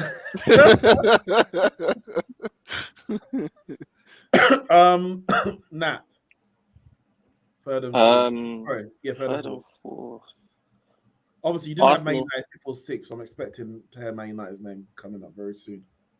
Sorry, your connection's moving a bit. You didn't have Manchester United 5th or 6th. Can you hear me? Javon, is Neeks still connected to the stream? Can you just quickly check? Yes, he is. Just give me your I can't hear opinion. him. I can't hear him. Go on, just let us know. I'm gonna put Arsenal in fourth, and I'm gonna put Spurs third. I feel uncomfortable even saying that, but I'm gonna put Spurs third. Spurs had a good transfer window. They tainted it a bit by signing that Everton guy, but Brazilian's first choice striker. Yeah. Richarlison. That's so crap. But anyways, like I think overall, minus him, they had a decent transfer window. Arsenal as well had a decent transfer window. Arsenal looked like they had a good preseason. Jesus was off firing. I was actually surprised the guy was actually scoring. So, yeah, I think they will. I don't know why you're surprised. We saw at the back end of last season when he played up front and he was scoring a goal. That's the only time I've ever seen him score goals. And the jokes still making that every goal that he scores, his price goes up by $1 million. They're trying to bump his price up. I don't know why you're surprised. We saw him scoring goals at the back end of the season for Man City. Bro, that's the only time I've ever seen him score. I don't think you understand. He was so bad, they were saying they didn't have a striker when he was there. They were we were playing with no striker, and he was there. Man City won the league without a striker. They got a striker. They decided not to play him. Exactly. So that's what I'm saying. So I think they'll finish fourth. They'll have a decent season. You know, yeah. I just think Spurs have the edge. You know, Harry Kane. They have the boy wonder son, and they signed Basuma as well. So that's a good midfield reinforcement. If he busts his case, and we have five subs in the Prem. That case is done. Okay, good. And we have 5 subs in the Prem, so they can switch it up if they're losing. Bring in somebody. So I can see because Conte is a trash European manager, they'll be knocked out of Champions League early as well. They only have 1 game a week. Brilliant. Yeah, exactly. Someone's calling me. Yeah.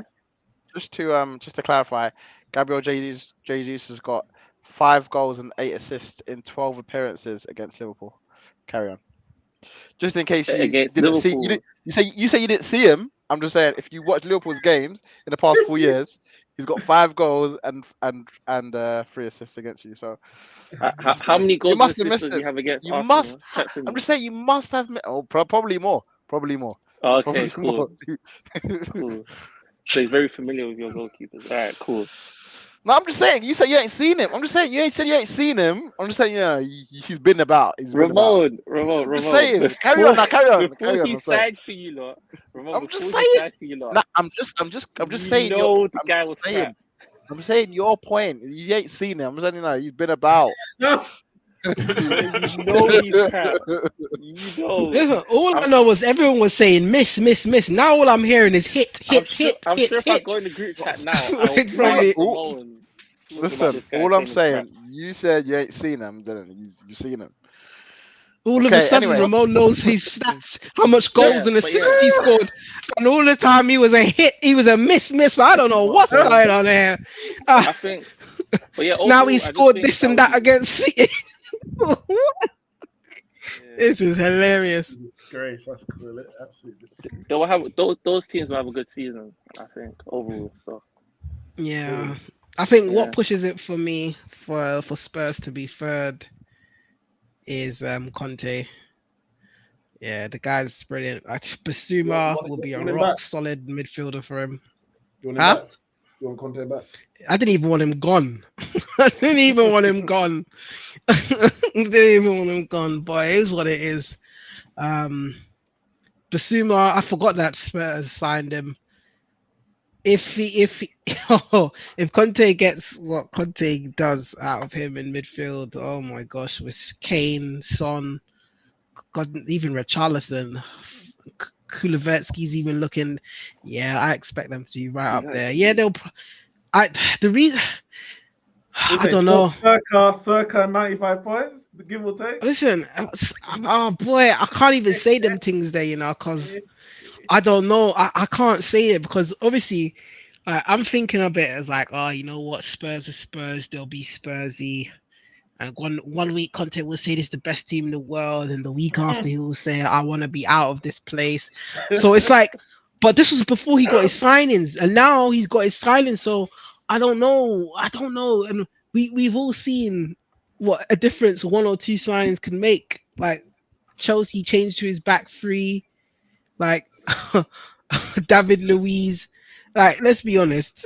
Like David Luiz, like what's his name? Cahill. Like, I would say, obviously in midfield he had his Matic and Kante. So okay, Fez, but Basuma, he's well enough to do that. And Benton Kerr looks like a new man at Spurs, brother. So what?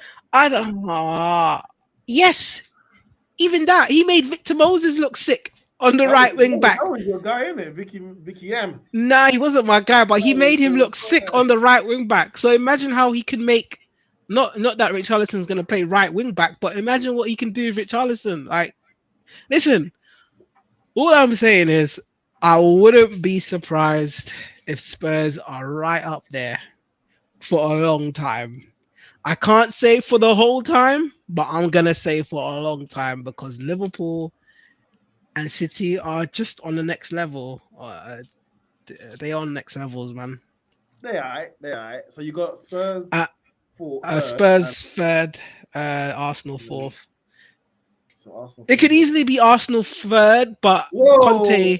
easily. Hold on. Wait, hold on. The reason why I say that, based on now, Don't where worry, we're now, the you're reason not why I the would, only one to say it. There's a lot of the only reason why I would say I would listen easily, to Ramsey. There's a lot of confident Arsenal fans out there. He is trying to bring it down. There's a lot of them out there. the only reason why I would say it easily is because I'm gonna say easily, because obviously with the signings and that, but Conte is just levels for me against Mikel, so that's why Spurs are there. And he's done it before. He's come in, turned the team around and won a title. Like, I know this is Chelsea. I can't compare Chelsea to Spurs, but boy, when you're like, listen, he probably would have won too if there was no COVID. He probably would have won that with Inter already. Let me tell you So about something. I Yeah, can't sleep on Conte when it comes to winning the leagues. That's the Conte only made reason why. Lukaku look sick. The guy is a magician. I'm telling you. No, he didn't. Listen, Italy made Lukaku look sick. Anyone can be sick in that way.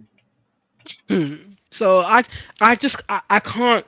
This is what annoys me. It's like I can't. When it comes to leagues, you can't look past Conte. I don't know how, but his team's just always fighting in leagues. So for leagues, so I will have to give it to him there for that. That's the only reason why I have Spurs way up there as I do, or else it would just be another Spurs down in the dumps. But yeah, unless Chelsea make some signings, it's solid like that. And even if they do make some signings, Chelsea, I can't. Chelsea's finishing is going to be an issue, and that's another. It's going to be Well, very hard for me to there move was a Chelsea report- out of fifth.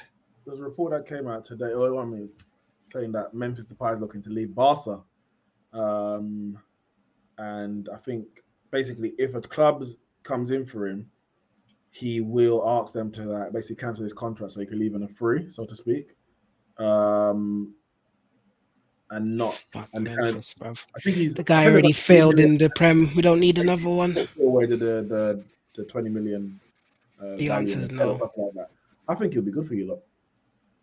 I don't know if this is Bants or not. should sign him. Yeah, I don't even know if this is Bants or not. If we didn't have Memphis Depay before, I'll be like, yeah, let's get him. But we had him before. Let it go, man. I don't know You if this is Bants or not, but no, No, I'm serious. No, not Bans. because You we need saw a- the last time he was here. Yeah, but he's a different man now. I'm not even the same guy I was yesterday. Like, he's a different man. He's a striker now. When he came to Man United, it was a left winger. That was like 7 years ago. In 2015, he's a different guy now. Yes, Shane, I would have Would you have taken Ronaldo? Is the question. instantly. Erhan says, how does Japan feel about being dethroned by the biggest team in London? Chelsea haven't been dethroned. You haven't won anything until Conte wins That's a trick something. question. But neither are you the biggest club in London. No, Chelsea the biggest to be dethroned. Chelsea are definitely the biggest in London. That would be West Ham. The two Champions League speak volumes. Is your trophy golden as I'm sorry. Until Arsenal, you know what? I would say that Arsenal have a shout, mainly because of all the stuff they've won. If they had even won Champions League, then it's a debate. But there's just no Champions League there, so it kind of takes away from the argument. So this year, does that count? No, because we have the Champions League. We have like 2 Europa Leagues and 2 Champions Leagues. Like, you're gonna have to. I'm sorry, you need at least 1 Champions League, and then we can have a fair argument. Because all we're gonna talk about is golden trophies and way back when and here. Like, yeah, the Champions League speaks volumes. The Champions League speaks volumes. DJ Natural Rasmistic says Spurs and Arsenal will be involved in their own little sub league as usual, neither causing any bother at the top. Probably. I'm just wondering, does that mean Chelsea are going to be at the top, or is the sub league 4th and 5th, or where does that leave Chelsea? That's my question. Ian says Ten Hag going to click. Watch top 4 in Europa League glory, Man United. Can't rule it out. Could He's well. Can't rule it speaking out. for himself. I've ruled it out. I've done it. I ruled it out. Can't rule it out. Gaze True. into the future. What's Ten Hag's aim this season, by the way? I don't know. I can't answer that question. I don't know. Which still leaves you on 0. No, just saying, considering Ollie and Ralph and David Moyes got Man United to finish 6th and Europa League place. Just would have thought, what? We finished 7th with Chelsea with winning the Moyes. double. We're out of I Europe wish I completely. had your optimism. What's that? We were out of Europe completely with David Moyes. Nah, mate, I'm talking about David Moyes and last day of the season. Sorry, say that again. Ollie, Ralph, and David Moyes' performance on the last day of the season got you to 6th place. So, I think I guess the aim, the aim is to get back in the Champions League, but it's not like Champions League or bust. If you don't get it, you're sacked. I don't think it's that deep, but I think the aim is to get back in the Champions League by whatever means possible. As Gino says, play a better style of football. I think that should be imperative as well. But just the way that his philosophy should enable us to play a better style of football. Now, whether these players can do it or not is another matter. But I guess that is the aim. That is the aim. Ian says Europa League, Man United are favourites. We shall see. We'll do predictions on that in a second.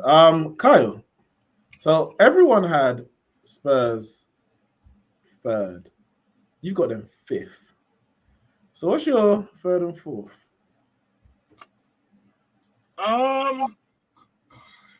Well, as things stand, so obviously like we said, we still got like a month left of the window. But as it stands, I'd put Chelsea 4th and Arsenal 3rd. Say that again. Chelsea 4th and Arsenal 3rd. Sorry, I have tinnitus. What did you say? Listen to me. No, wait. Listen to me and listen to me good. As reigning champion, you need to put some more respect to my name with my predictions. And it wasn't even close. Last year, it was a landslide. So put some respect to my predictions. How much did Kyle get right? 2. 1 or 2. And that makes him win it by a landslide. More than that. He got four correct positions. Yeah, got 4 correct. Yeah. And 2 further correct kind of qualifications.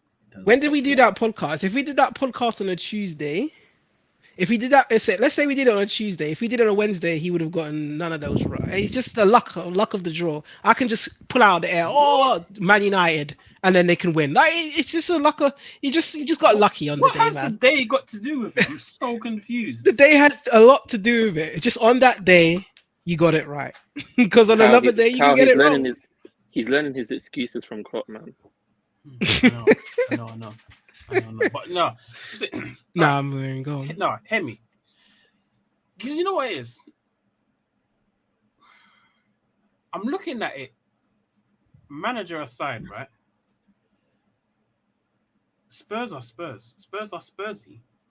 It's the same players that have been Spursy. The bulk of them are still there.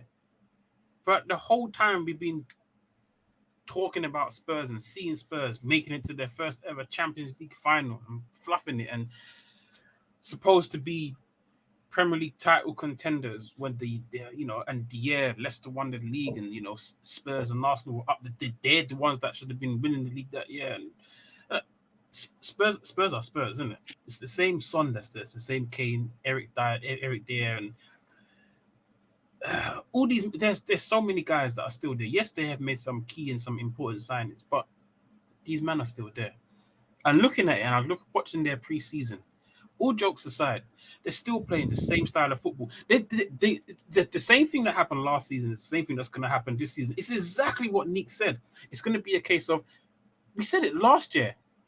Oh, if Spurs win against Crystal Palace, then Norwich, and they beat Newcastle, they're right in it. Coming to the New Year's, coming to January, they're right there.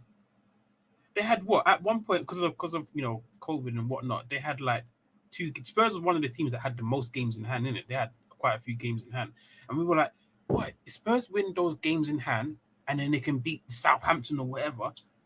They're like a few points behind Man City and Liverpool.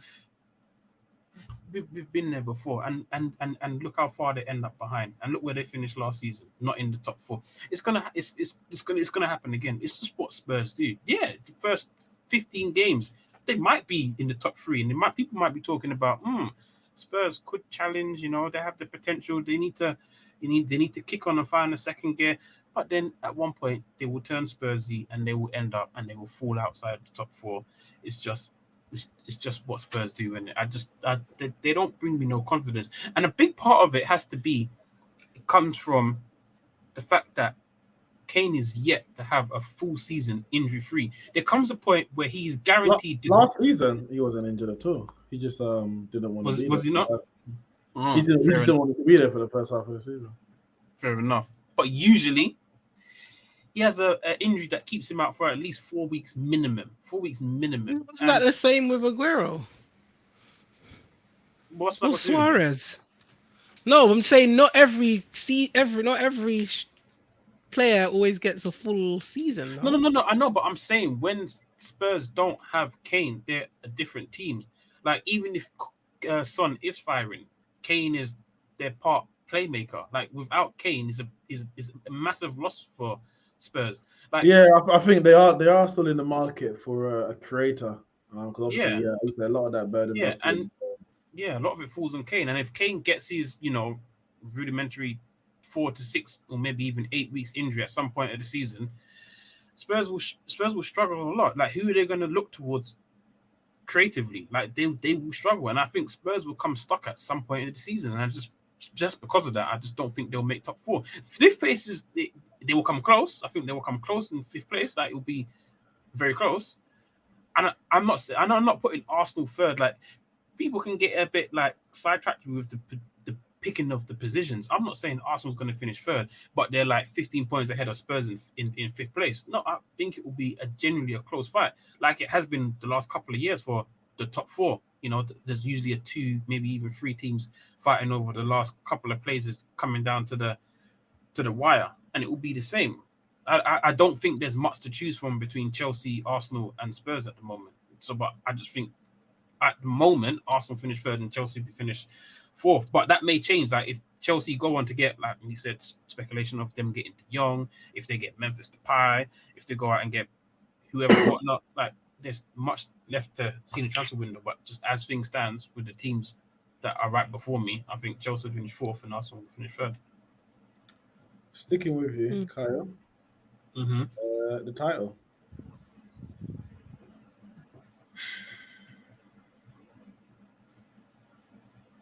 It's a good question. It is a good question. The most important question. You laugh, but it's a key and essential pick because last year one of the main reasons as to why I got the most correct picks is I was the only person that predicted the league winner. I was the only person that selected Man City. I don't know why. I don't know how, as good as the team in City are, I don't know how I could be the only person to select City. So it's an important selection. But I think this year it's very, very tough. It's actually more tough for me this year than it was last year. But I think there's a couple of key factors. I think if we look at it overall, Man City were better in the league than Liverpool, obviously, because they won it. I think Pep is a better league manager than Klopp. Pep has always proven himself to be a very, very, very, very good league manager. As a matter of fact, I think he's the best league manager of all time. I generally do. I'm not saying he's the greatest manager of all time, but I generally do believe that I think he's the best league manager of all time. So it's going to be very hard to beat him. The other factors is big players that have been sold. Man City lost Raheem Sterling and Liverpool lost Sadio Mane. I'd say Sadio Mane is the bigger loss. So Liverpool are already second place to Man City. They've lost the bigger player. Yes, they've both lost big players, but I think Liverpool's lost the bigger player. But then they also signed, both of them signed a player. You could say a replacement, but just a big signing. I also feel What that about Gabby Jesus? Big miss. Huge. Yeah, it's not Just a massive loss. Honestly, trust me, it's not a massive loss. They barely used him. And both of them made two big signings. I think Liverpool signing was 80 plus million, and Man City's was base 50 plus with humongous wages. Both of them made mammoth signings. But I think Man City made the bigger signing. So Liverpool had the biggest loss. Man City had the biggest signing if we do compare Sterling to Mane, Nunes to Haaland. And I think because of that, I'm going to give it to Man City. Also, the final factor for me is the fact that they're now chasing the elusive 3 in a row. They had the bite at it once already when Liverpool scuppered them and won it after they won their first 2, and then Liverpool won it. They've now won 2 in a row again, and this year they're now chasing and fighting for 3 in a row, which has only ever been done in the Premier League era by Manchester United. So they can now be, yes, they did it twice. But it's only ever been done by Manchester United. So now they're looking to be the second club, or chasing to be the second club to reach that feat. Obviously, no one's ever done 4 in a row. We're not speak about that. But they're looking to be the second team to be 3 in a row, and I think that will be extra motivation for them. So I'm going to give it to Manchester City to win the league, which obviously leaves Liverpool in second place. Let me come in here, because I'm damned if I do, damned if I don't at this stage. Last year I was desperate for Chelsea to just to stop City and Liverpool. This year, I guess I'm desperate for Spurs to win it because I got them the highest of the rest. If Liverpool win the league, they get 20 league titles, same as Man United. If City win the league, they get 3 in a row, just like Man United. So whatever happens, I'm in the mud. Mm-hmm. But I hate Liverpool more than City. And we also won 3 in a row twice. So unless they go 4 in a row, it's like, okay, well, we've done already. And we did it twice, so whatever. Whereas Liverpool get 20, I don't know when our next league title's coming. I'm ready to win again. I don't know. I'm ready to win again. Liverpool could be on 23. I don't know. I have no idea. Or Man City's won 4 in a row, 5 in a row, 6. Like, where do I go from here? I don't know. Gotta take every season as it comes, to be honest. Sorry. I think you make a valid point about the loss. You know, the big loss and the replacements have been signed. That being said, actually, I made this statement over a month ago, and everyone said it was wild. Neeks, how can you say that? Oh, Neeks, don't listen to him. And then we watched the Community Shield, and maybe that shout is not looking as bad as it initially was. I said this season, Darwin Núñez will score more league goals than Erling Haaland. Now, a month ago, it was seen as a wild shout. I say it now, nobody even bats an eyelid. Maybe, but all it took was one game. Maybe. I don't know who you're talking about, but I'm still paying you no mind, bro. You know, no mind at all. But no mind, Ramon. No mind, Ramon. I actually think Haaland played better than Darwin in the Community Shield. He played 90 minutes. He had more time to play better. Yeah, but I think so. I don't think. And he didn't play better anyway. He didn't. Like, sorry. Come on. He missed 2. I looked at that game in the Community Shield and I saw. I said, you know what, Haaland? I said, Haaland's ready. I said, yeah, that's calm. That's calm. No, I'm starting to see a pattern with these German players. For me, what I actually saw was that he had 2 big chances against Liverpool. If that's what he's going to get, if that's what they're going to create for him against Liverpool, God help us, because he's going to get. He's going to rip up this league. I said, God help us. But did Núñez not get a chance? Núñez got a 1-on-1 chance against Man City. He scored. the header, and he had another header. So No, he did. No, he did. But that's another reason The why I only didn't thing, watch the community shield because but the only thing I would say is against that is that Darwin's got competition to even get in the team. I think Haaland. I know I get Pep that. was I talking. get that. Pep was talking about Haaland. He might have to manage his minutes because of his injuries previously. But like, if he's fit, I think he plays week in week out. Can I interject here? You're all forgetting this Alvarez guy. Like he's actually quite decent, Yeah, and I he's feel good. like if he comes if he gets a Bench game fodder. and you, pardon? Bench fodder. Oh no, I think he could actually supplement their attack. okay. So you put him in your fantasy team then? No, genuinely, I think he might have a better start than the Haaland guy. But what do I know about football? You know, just Well, that's your educated You know opinion. what? So maybe I'm I'll gonna take it. I'm gonna say something here. I hope well, you know what? I don't know. Like as a football, if we take out rivalry and stuff, I really hope that the German tax does not fall on Haaland because The I Bundesliga cannot. It's real. Bundesliga attack is real. It's like I hope it doesn't for because the sake of it, it's real. It like is I real. really hope it doesn't because I'm not saying it if doesn't man, matter. all I'm seeing is Timo Werner and all the chances that are created and he just misses. If that happens to Haaland, I'm gonna be thing because I like Haaland. I rate Haaland. When I heard that City got him, I said, you know what? I think that's it. City's won the title. It's wrapped up. It's done. It's done. I still think it's done. But this German tax is starting to like it's at the back. Like, I'm just seeing how Havertz is looking. I'm seeing Timo Werner. I'm seeing quite a few of these Germans like just letting me down. So I'm just hoping that I'm wrong in terms of on a football wise.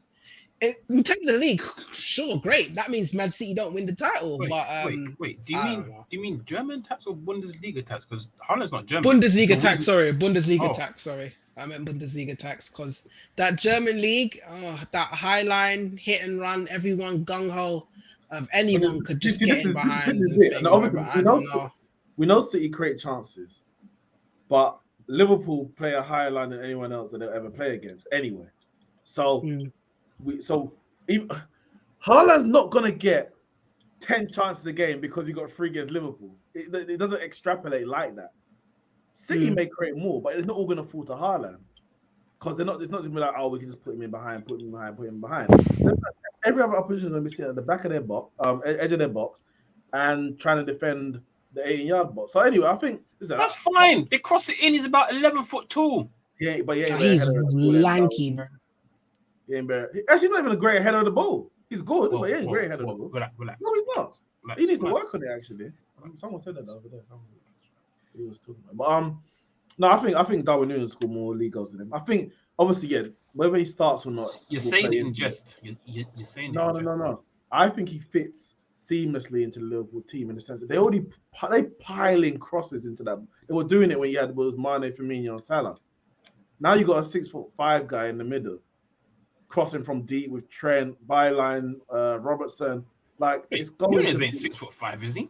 6 foot something. Must be. Is he? Yeah, man. Oh, I look at him and I don't think he doesn't come across as a tall fella. No, man. He's would have never thought it. 187 centimeters. Oh, he's shorter than me. He's younger than me as well. 1.8 meters. He's 1.8 meters. How much is that? I'm 188, and that's 6'2", so he's shorter than me. Okay, well, he's 6'2". He's in 6'2". He is. But isn't that the same thing? Apparently, he's 5'9". Who? If one put Darwin Núñez. He's not 5 foot. He's not 5'9". He's 187 centimeters. He says that his height is 1.87 meters, and 1.87 meters is 5'9". It's not 5'9". 6 foot. Oh my days, flipping. Okay. I've literally just typed in 187 centimeters in feet, and it's 6.1 feet. Yeah. Yeah. I don't know what. Right. You must. I'm going by what Google says. I'm going by what Google says. Incorrect. Yeah. I'm in Google Then right now. unless I'm telling you, I'm 188 and that's 6'2". What did So, you yeah. Google? But Wait, Neeks, I don't know. doesn't Haaland fit that same mold in terms of he's going to be in the same position that Kevin De Bruyne is going to be putting balls in, and Mahrez and Bernardo. The amount of times they get into the box and pull that ball across and he's there, doesn't that fit the same mold as the same No, things? but I don't think City don't play. City haven't played with a number. City haven't played with a proper number 9, like a proper number 9, since we're talking Negredo, Dzeko, Balotelli. Like Aguero's a striker, but he ain't a traditional number 9.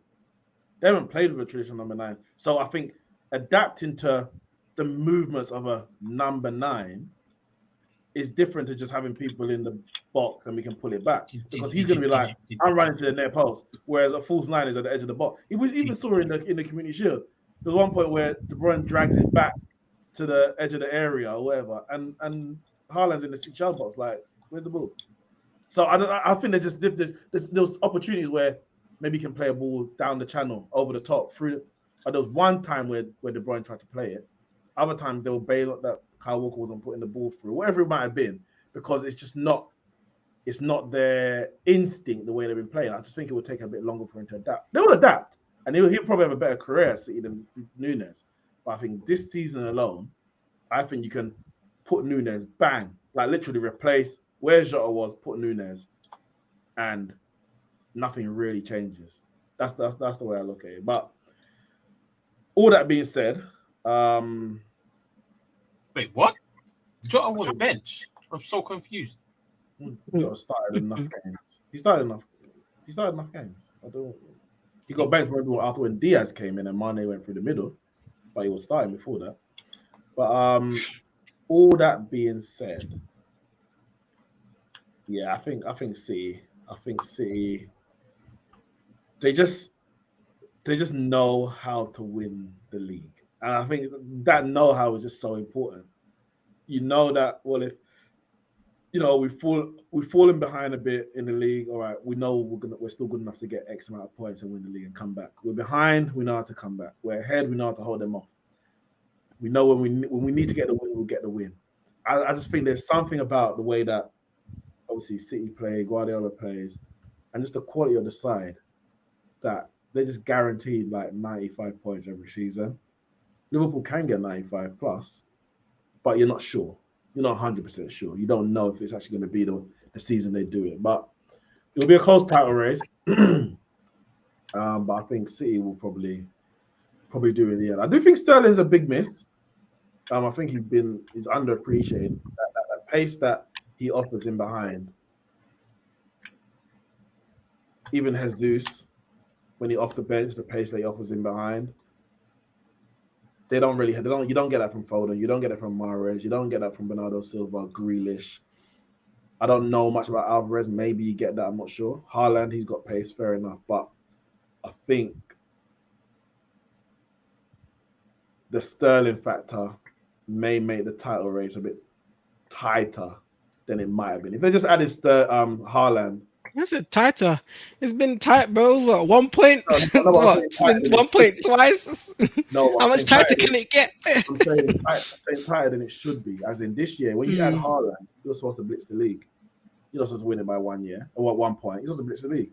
But because they've lost Sterling and because they've lost Jesus, it's kind of bridged the gap that Liverpool would have had to make by them signing Haaland.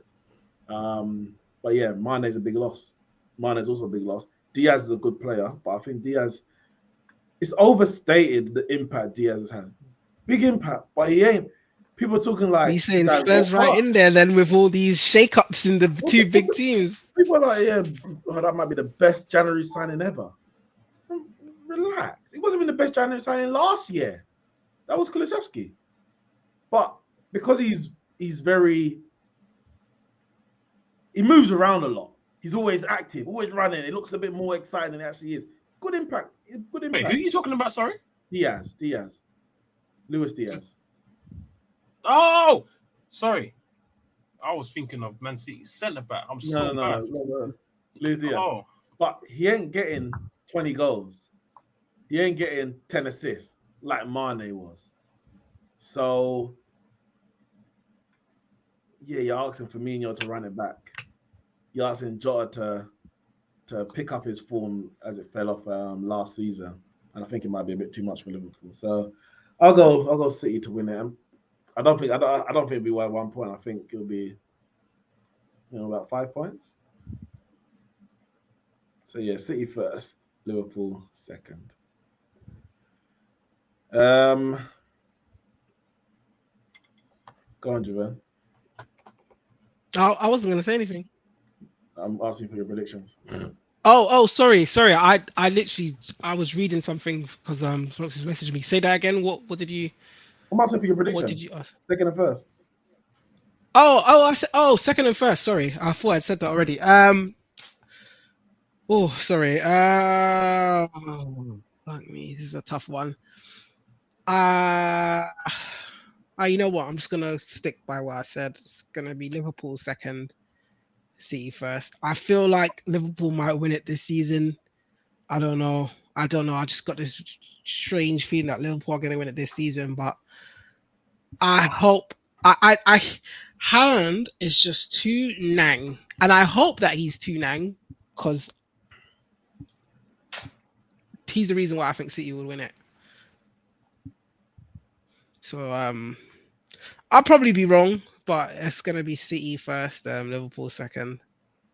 If these misses are as huge as we say we are, then maybe none of them. Well, maybe it'll be even tighter for them to win, and maybe Spurs won't be that far off. If these misses are as big as they are, being Mane and Sterling and all these misses that we're talking about. You're a secret Spurs fan, aren't you? No, I'm a Conte fan, and we know this. Stan. If he was at Arsenal, I'll be saying it will be Arsenal instead. Like that's all it is. If he was at Chelsea, I'll be saying we're winning the league. 100%. I don't care if City or Liverpool are in here with 95 points back to back to back. I couldn't care less. Fair enough. Nat. Who's winning the league? Winning the league. All right, let me start with second. I'm putting Man City second and Liverpool first. You ain't mentioned Man United yet, so it must be Man United first. Can you stop talking about that rubbish team? Oh, so you did hear me. All right, cool. Just checking my connection. Get on my nerves, man. Yeah, no, I'm gonna go City second, Liverpool first. I just feel like last season I watched a lot more Liverpool games than usual, and like it allowed me to actually look at our team like properly. And the reason why I asked about the 5 subs is because when we had 5 subs available, and for example the game was going like a bit flat, we weren't like goals weren't coming or anything like that, we needed them. Klopp will make 3 changes, boom, all of a sudden we're 2-0 up. The game's in our hand, momentum has come back our way and stuff like that. And I feel like our bench is going to be very important this season, especially with the World Cup coming up as well. A lot of our players play for their national teams. A lot of them are captains and so forth. So they're going to be tired. So I feel some of the other guys will come in and they can still do a job. Man like Milner and then man there will come in, do a job and maintain the momentum to us winning the title. I think City, it will be a challenge. Like obviously they'll do their City, but I just feel like we'll have the edge over them. I'm expecting Haaland to bottle it. And yeah, that's it. That's me. I just think we will do it this season. Losing out to them by 1 point last season definitely upset the Mandem. So I think they'll be out for revenge. Just a quick one, just before I have to pop off. So the remaining predictions, if you send it in that format in the chat, I'll fill that out tonight or tomorrow, so you can lock those in. We'll fill them out for you, mate. I'll put that on and because you he can doesn't look want for the Football Manager smoke. No, we can play that later, but so basically I have some errands I needed to run and I've actually put it off. And yeah, I have to get it You're in done today. trouble. You're in trouble. Boys So in the I- doghouse tonight, boy. I actually have to run them because they're actually messaging me now because that's what I was hoping if we had started on time I would have been able to make it, but yeah. Neeks. We're waiting for that. We're waiting for that. So yeah, send me that and I'll put that all in. Then obviously, if you want me to explain anything, we can explain it in the follow-up. Cool. Okay, Liverpool. so hot take. Liverpool walk the league minimum 10 points clear. However, whoever does win it walks it. So you basically say you can finish 10 points clear or 10 points behind. Safe then. What makes him think anyone's gonna walk it? Jesus, man. It's been I just think year in, year out. I just think like you can't overlook our team and our squad. Like we have a good squad depth. We have like for every position we have a good replacement that can come in. And right back. you saw it last season. We played every single game available. We won 2 out of the 4 trophies that were available to us. And that was actually a good season. Some people make it sound like, oh, you guys didn't win the Champions League, but we actually got far. Like, if anything, Nah. I'm gonna be completely honest with you. It was an average season. It was an average season, bro. I'll tell you why. No. And your United team won the 2 trophies that we won. You would be screaming to the hilltops. United are winning the league. We're winning this. We're winning that. You'll be making noise right now. Forget that. I'm gonna tell you why it's an average season. When you're at your best, you need to capitalize. When Man United were the best team in the country or challenging as the best team, so it was Man United, Arsenal, Man United, Chelsea, whatever. Any season we did not win the league or Champions League was a bad season. Didn't matter what else you won. You won the League Cup. 2006, we won the League Cup. 2004, we won the FA Cup. We didn't win the league for 3 years between 2003 and then, 3 full seasons. One in 2003 and then the next one in 2007. Every one of those seasons were bad seasons because we didn't win the league or the Champions League. When we won it 3 years in a row, and then 2010, we didn't win the league. 2000 and we had won. What did we win in 2000? No, that was fine. The 2012, we didn't win the league. Granted, yeah, we didn't win the 2 other trophies at the same time, but there's a big 2. And when you're at your best, you need to capitalize.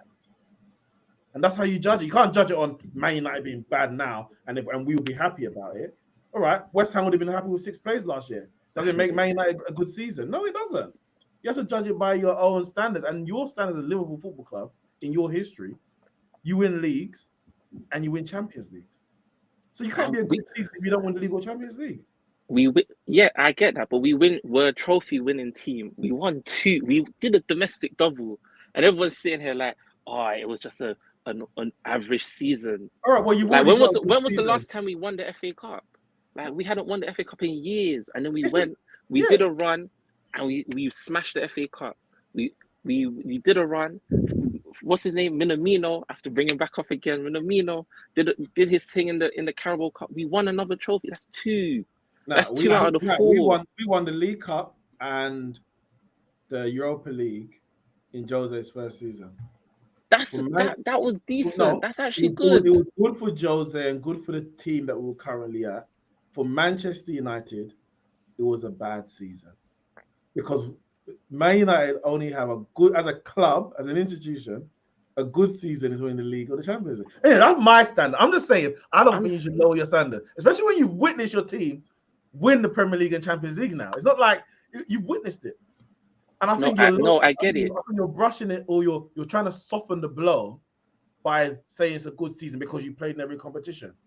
You didn't win it. You didn't win the big ones. I'm saying out of the 4 trophies that were available to us last season, we won 2. We won 2. Smallest ones. Yeah, but at least it's not 0. Yes, it's better than 0, but it don't. But All right. The FA Cup is actually a prestigious trophy, you know. Put it It's- like this. Put it like this. Hmm. I think it's easier for you to understand what Neeks is trying to say. Basically, what you're saying and what Neeks is saying, basically, you had a good season in terms of performance, the way you played. Yes, you won 2 out of the 4 trophies, and you played well, and you got basically to the final day in every competition that you was in.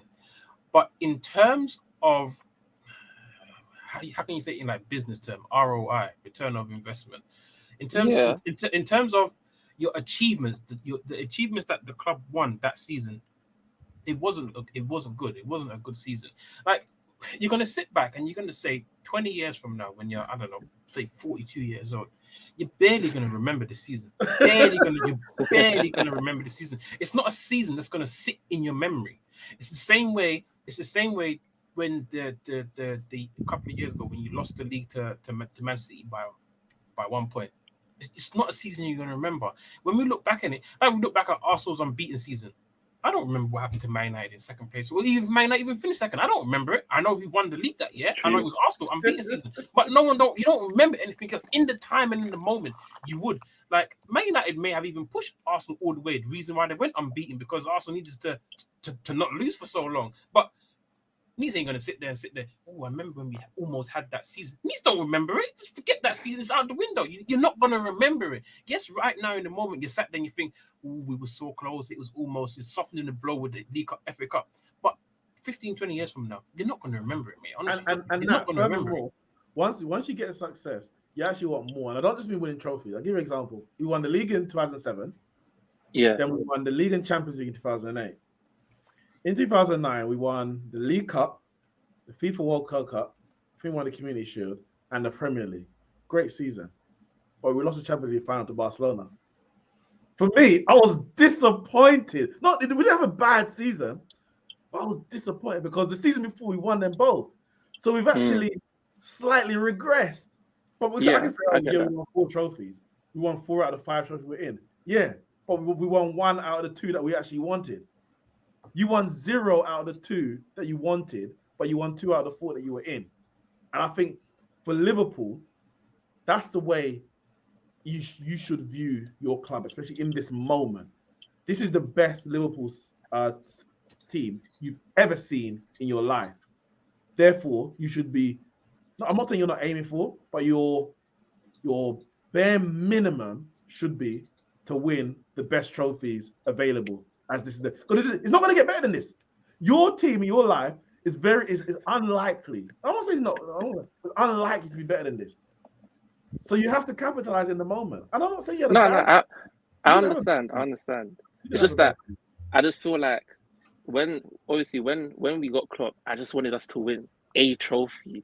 Since we've got him, we've won trophies like we've just been winning trophies. We even started this season with the plate. We won the Curvan platter already. You get me? So like, I'm kind of. You get me? So like, but if you end this season, get into all the finals, you're not gonna say, well, at least we won the Community Shield, are you? Because it's the least of your priorities.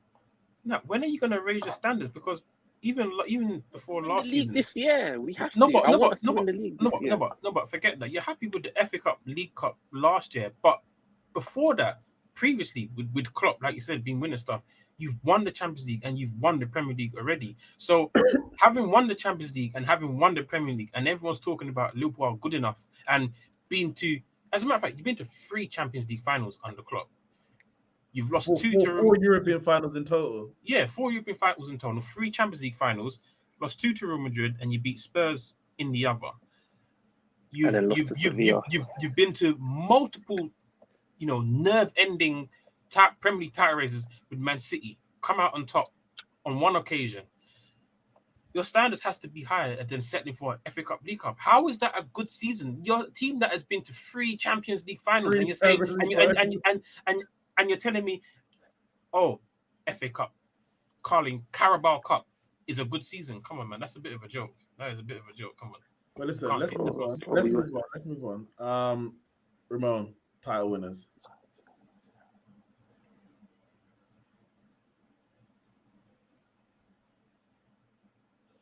Are you there? Can you hear me? Yeah. Sorry, say that again. Say that again. Sorry. Title winners. Connection. Yeah. So I'm gonna go with Man City. I think same thing that you guys have said. I think Liverpool's got weaker. With the addition of Darwin and Diaz, I guess from last year, to replace Mane. I just don't know if it's gonna be enough. Like I don't feel like that's enough to then project them to win the league. So I think they will be weak. And as same thing like Neeks, I don't think it'll be 1 point. I think it might be a few more. I don't think it'll be a landslide, but I think it'll be a few more. I think City are they got potential to.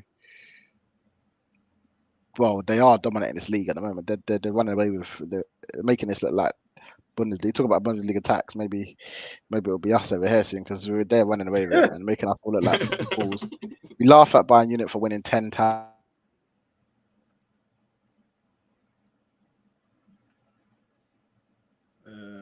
Connection. It's him, innit? His connection dodgy. Yeah. Okay. Yeah, he's frozen. Yeah, he's frozen. He might come back, but he's got City and Liverpool first and second. All right, let's run through this quickly. I'm gonna leave the relegation. We can do that. Oh, he's back. He's back. Oh, you back. Sorry, man. Just technical, man. Technical. But yeah, that's Bundesliga tax. Yeah. But yeah. Anyway, yeah. I think City will make this league look simple, man. Yeah. I think they'll win it first. Man City first. Liverpool second. All right. Final 10 minutes of the show. We'll leave the relegation. We can just drop that in the chat, and we'll sort that if we've got time. Golden Boot. I'll go first. I think Kane will have a good season. Goal-wise, I think he'll get 20. I think Nunes and Haaland will get between 15 and 20. I said if Haaland gets 15, he's had a good season. I think Jesus will probably get about 15. If Ronaldo stays, Ronaldo could get 20 if he stays, to be honest. But I'm gonna go Salah. I think, he's something else. His level doesn't drop when it comes to goal scoring. I think he had one season wonder. Oh, yeah, exactly. But one season where he dropped below 20, I think it was, and then everything other than that's been 20 plus. So, yeah, Golden Boot Salah. Anyone can go next. What are you saying? Golden Boot. Well, it's actually a tough one. And I say it's a tough one because I got Raz in the background. My brother, he's an Arsenal supporter, and I told him, we're doing our podcast prediction now. And he's like, make sure you put Arsenal as title winners. I'm telling you, bro. I said, Russell, you're coming at me like Ty. I don't need you to do that. I don't need you to do that. He's telling me, no, I'm being serious. He's like, I'm telling you now, Jesus, 27 league goals. And oh God, I'm hearing it all. This what he's telling me. It's what he's telling me. But no, it's difficult because, like Nick said, Salah's level doesn't drop. And yeah, he's come close a couple of years. I think 1 year he got joint with Aubameyang. Another year, last season, joint with Son. So there's been people that have joined with him or come pushed him close. As every year, no one's ever really ran away with Golden Boot. Yes, it's happened maybe a couple of times. got those players. I mean, even the year that Salah first won it in his first season at Liverpool, when he scored the 40+ goal in all competition, and he broke the Premier League record. I think that year even Kane got 30+. That was the year Kane got 30+, the one and only time. So no one ever really runs away with it. There's always someone that's going to push you for it, and because of that, it's hard to pick one. And yeah, Salah's level never really drops. You can't really say Salah's going to get less than 20, but I just have to stick with my boy with my confidence. He's goal scoring machine. Like, he's been brought in to score goals. I've seen pundits talk about him that have had the chance to see him play the few minutes he's played for Man City and seen him in training. I heard Phil Foden and the boys, Jack Grealish, they've talked about him in training, and they're like, he's an absolute monster, like he's unstoppable, how his finishing is like nothing they've ever seen, and just a bunch of stories. And I have no reason to disbelieve them, but I just feel like he's been brought in to score goals and score a tremendous amount of goals, and I feel like he would do it. And it's not like we've not seen a player come and hit the ground running before. So I think he could well hit between 30, 35. I really do. Like it's like if it's he just has what he does. 35 shots on target this year, he's done well.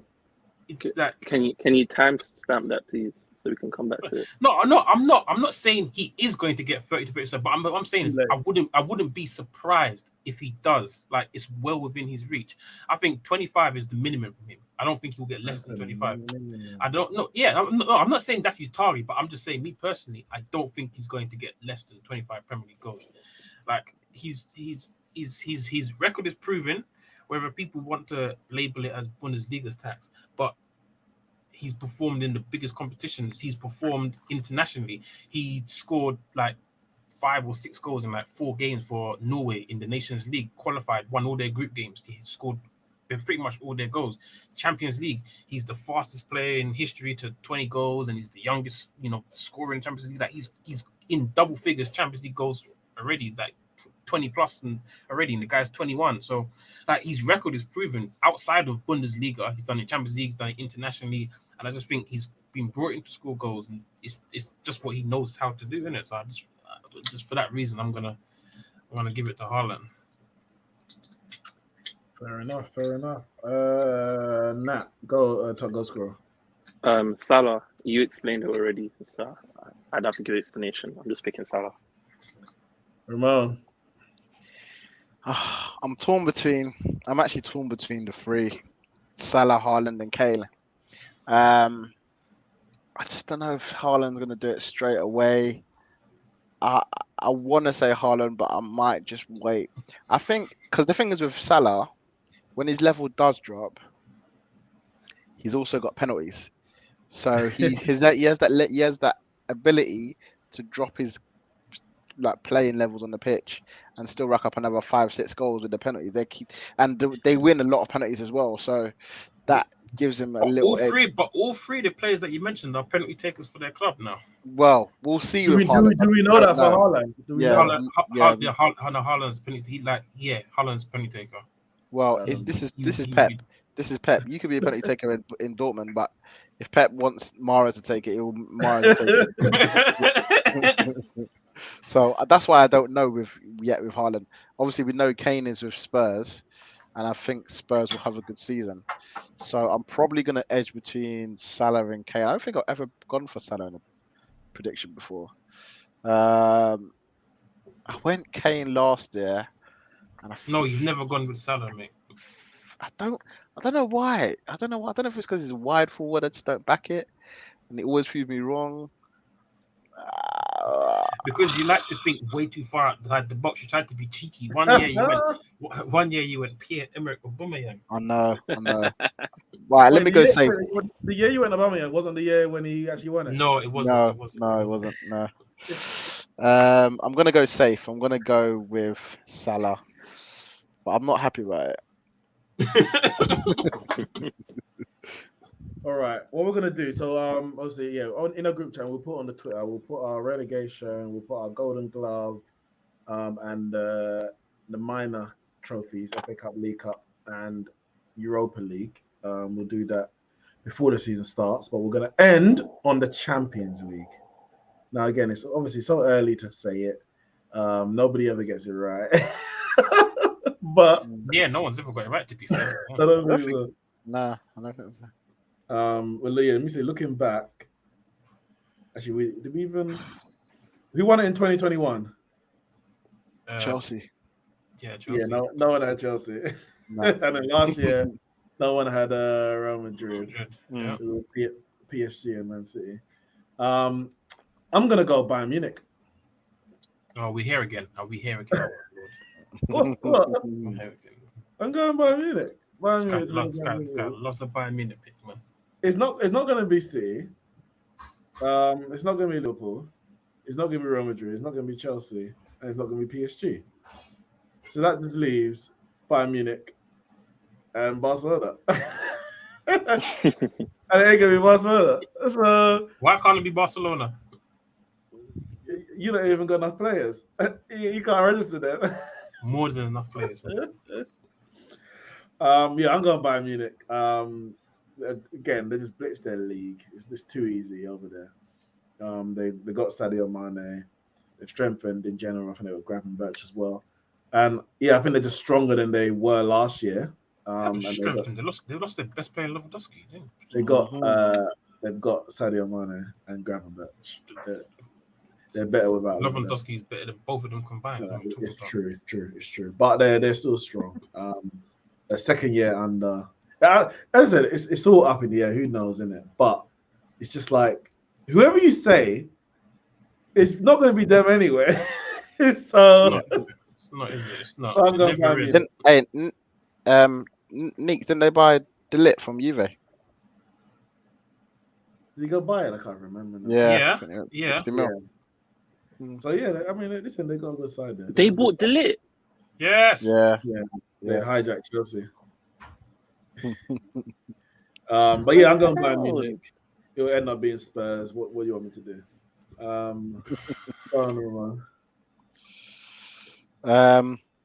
I've just got to go for the best board manager in the Champions League. I just have to. I have to because one year, every year, Man City, man. one year. No, to be fair, last year Messi snaked me in it because Messi made me go. Messi made me go PSG. I'm going back. You'd have been wrong anyway. You'd have been Hey, wrong with Man City. hey, but I was close to being right because they nearly got to the final. But they have to win it one year. They have to win it. I can't be wrong. Do they? Like, they have to.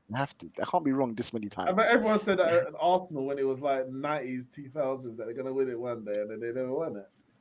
Yeah, but this Man City are winning league titles like it's nothing. Arsenal won every couple of years. This they have to win this, man. So I actually do think it will be Man City or Liverpool this year. I think it's coming home. I think it's coming to England. So yeah, I'm gonna go Man City. Nah. I don't know who to pick.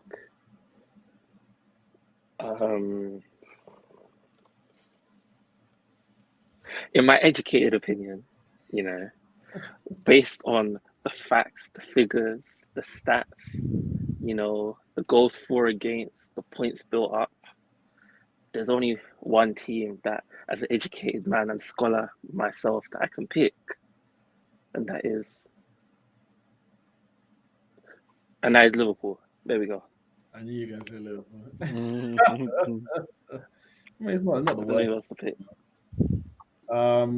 Kyle. Them Anfield Knights. Don't say They're that. loading. You're gonna say Man City. You say Man City every year as well. Last season was my rest year. I got a bit weary. I didn't want to bring you lot down with the same kick every year. So I spiced it up with PSG. But we're back now. We're back good. I can't see how anybody There we go. beats that Man City team. Oh God. Trust me, It's Carl. the way that every No, Ramon, you don't understand. I don't see how anybody. Because you know what? No, you know what it is? No, I've big man. seen No, it so no, many big man. times, Thing. Kyle. No, big man. No, big man. No, stop. Big man thing. No. Hear me. Sergio Aguero ain't Lionel Messi. So what I'm about to say is the reason why. But they had Sergio Aguero. They ain't had a striker that, how Ronaldo's like the guy, the Champions League guy to get you over the line. You got them guys, Lewandowski, Champions League striker. You got them man, they're just big and they're the guys you turn to, right? Man City have never had that. That's why they come unstuck in the latter stages of the Champions League. They come stuck. They ain't got that. Spurs got to the Champions League final. They had Kane. Kane's a guy. Kane could be a Champions League guy in it. Someone you can turn to. Lewandowski. Bayern Munich had him. Now Barcelona got him. Now Man City got Erling Braut, who's proven to be a world-class Champions League goal scorer. His record in Champions League is phenomenal. There's no two ways about it. It's phenomenal. Them games where they got stuck, they're not stuck no more. I can tell you, they're not stuck no more. Haaland's there to save them. I'm telling you, I don't think anyone beats the Man City side. I'm back. And I'm telling you, Man City, only team that can stop them, Barcelona. But it ain't happening. Manchester City. Here we go. It's easy. It's easy. This year is easy decision for me. I'm not even confused. That's fine. You'll be easily wrong. But listen, guys, it's been a great preview. It's been a long preview, but it's been a great preview.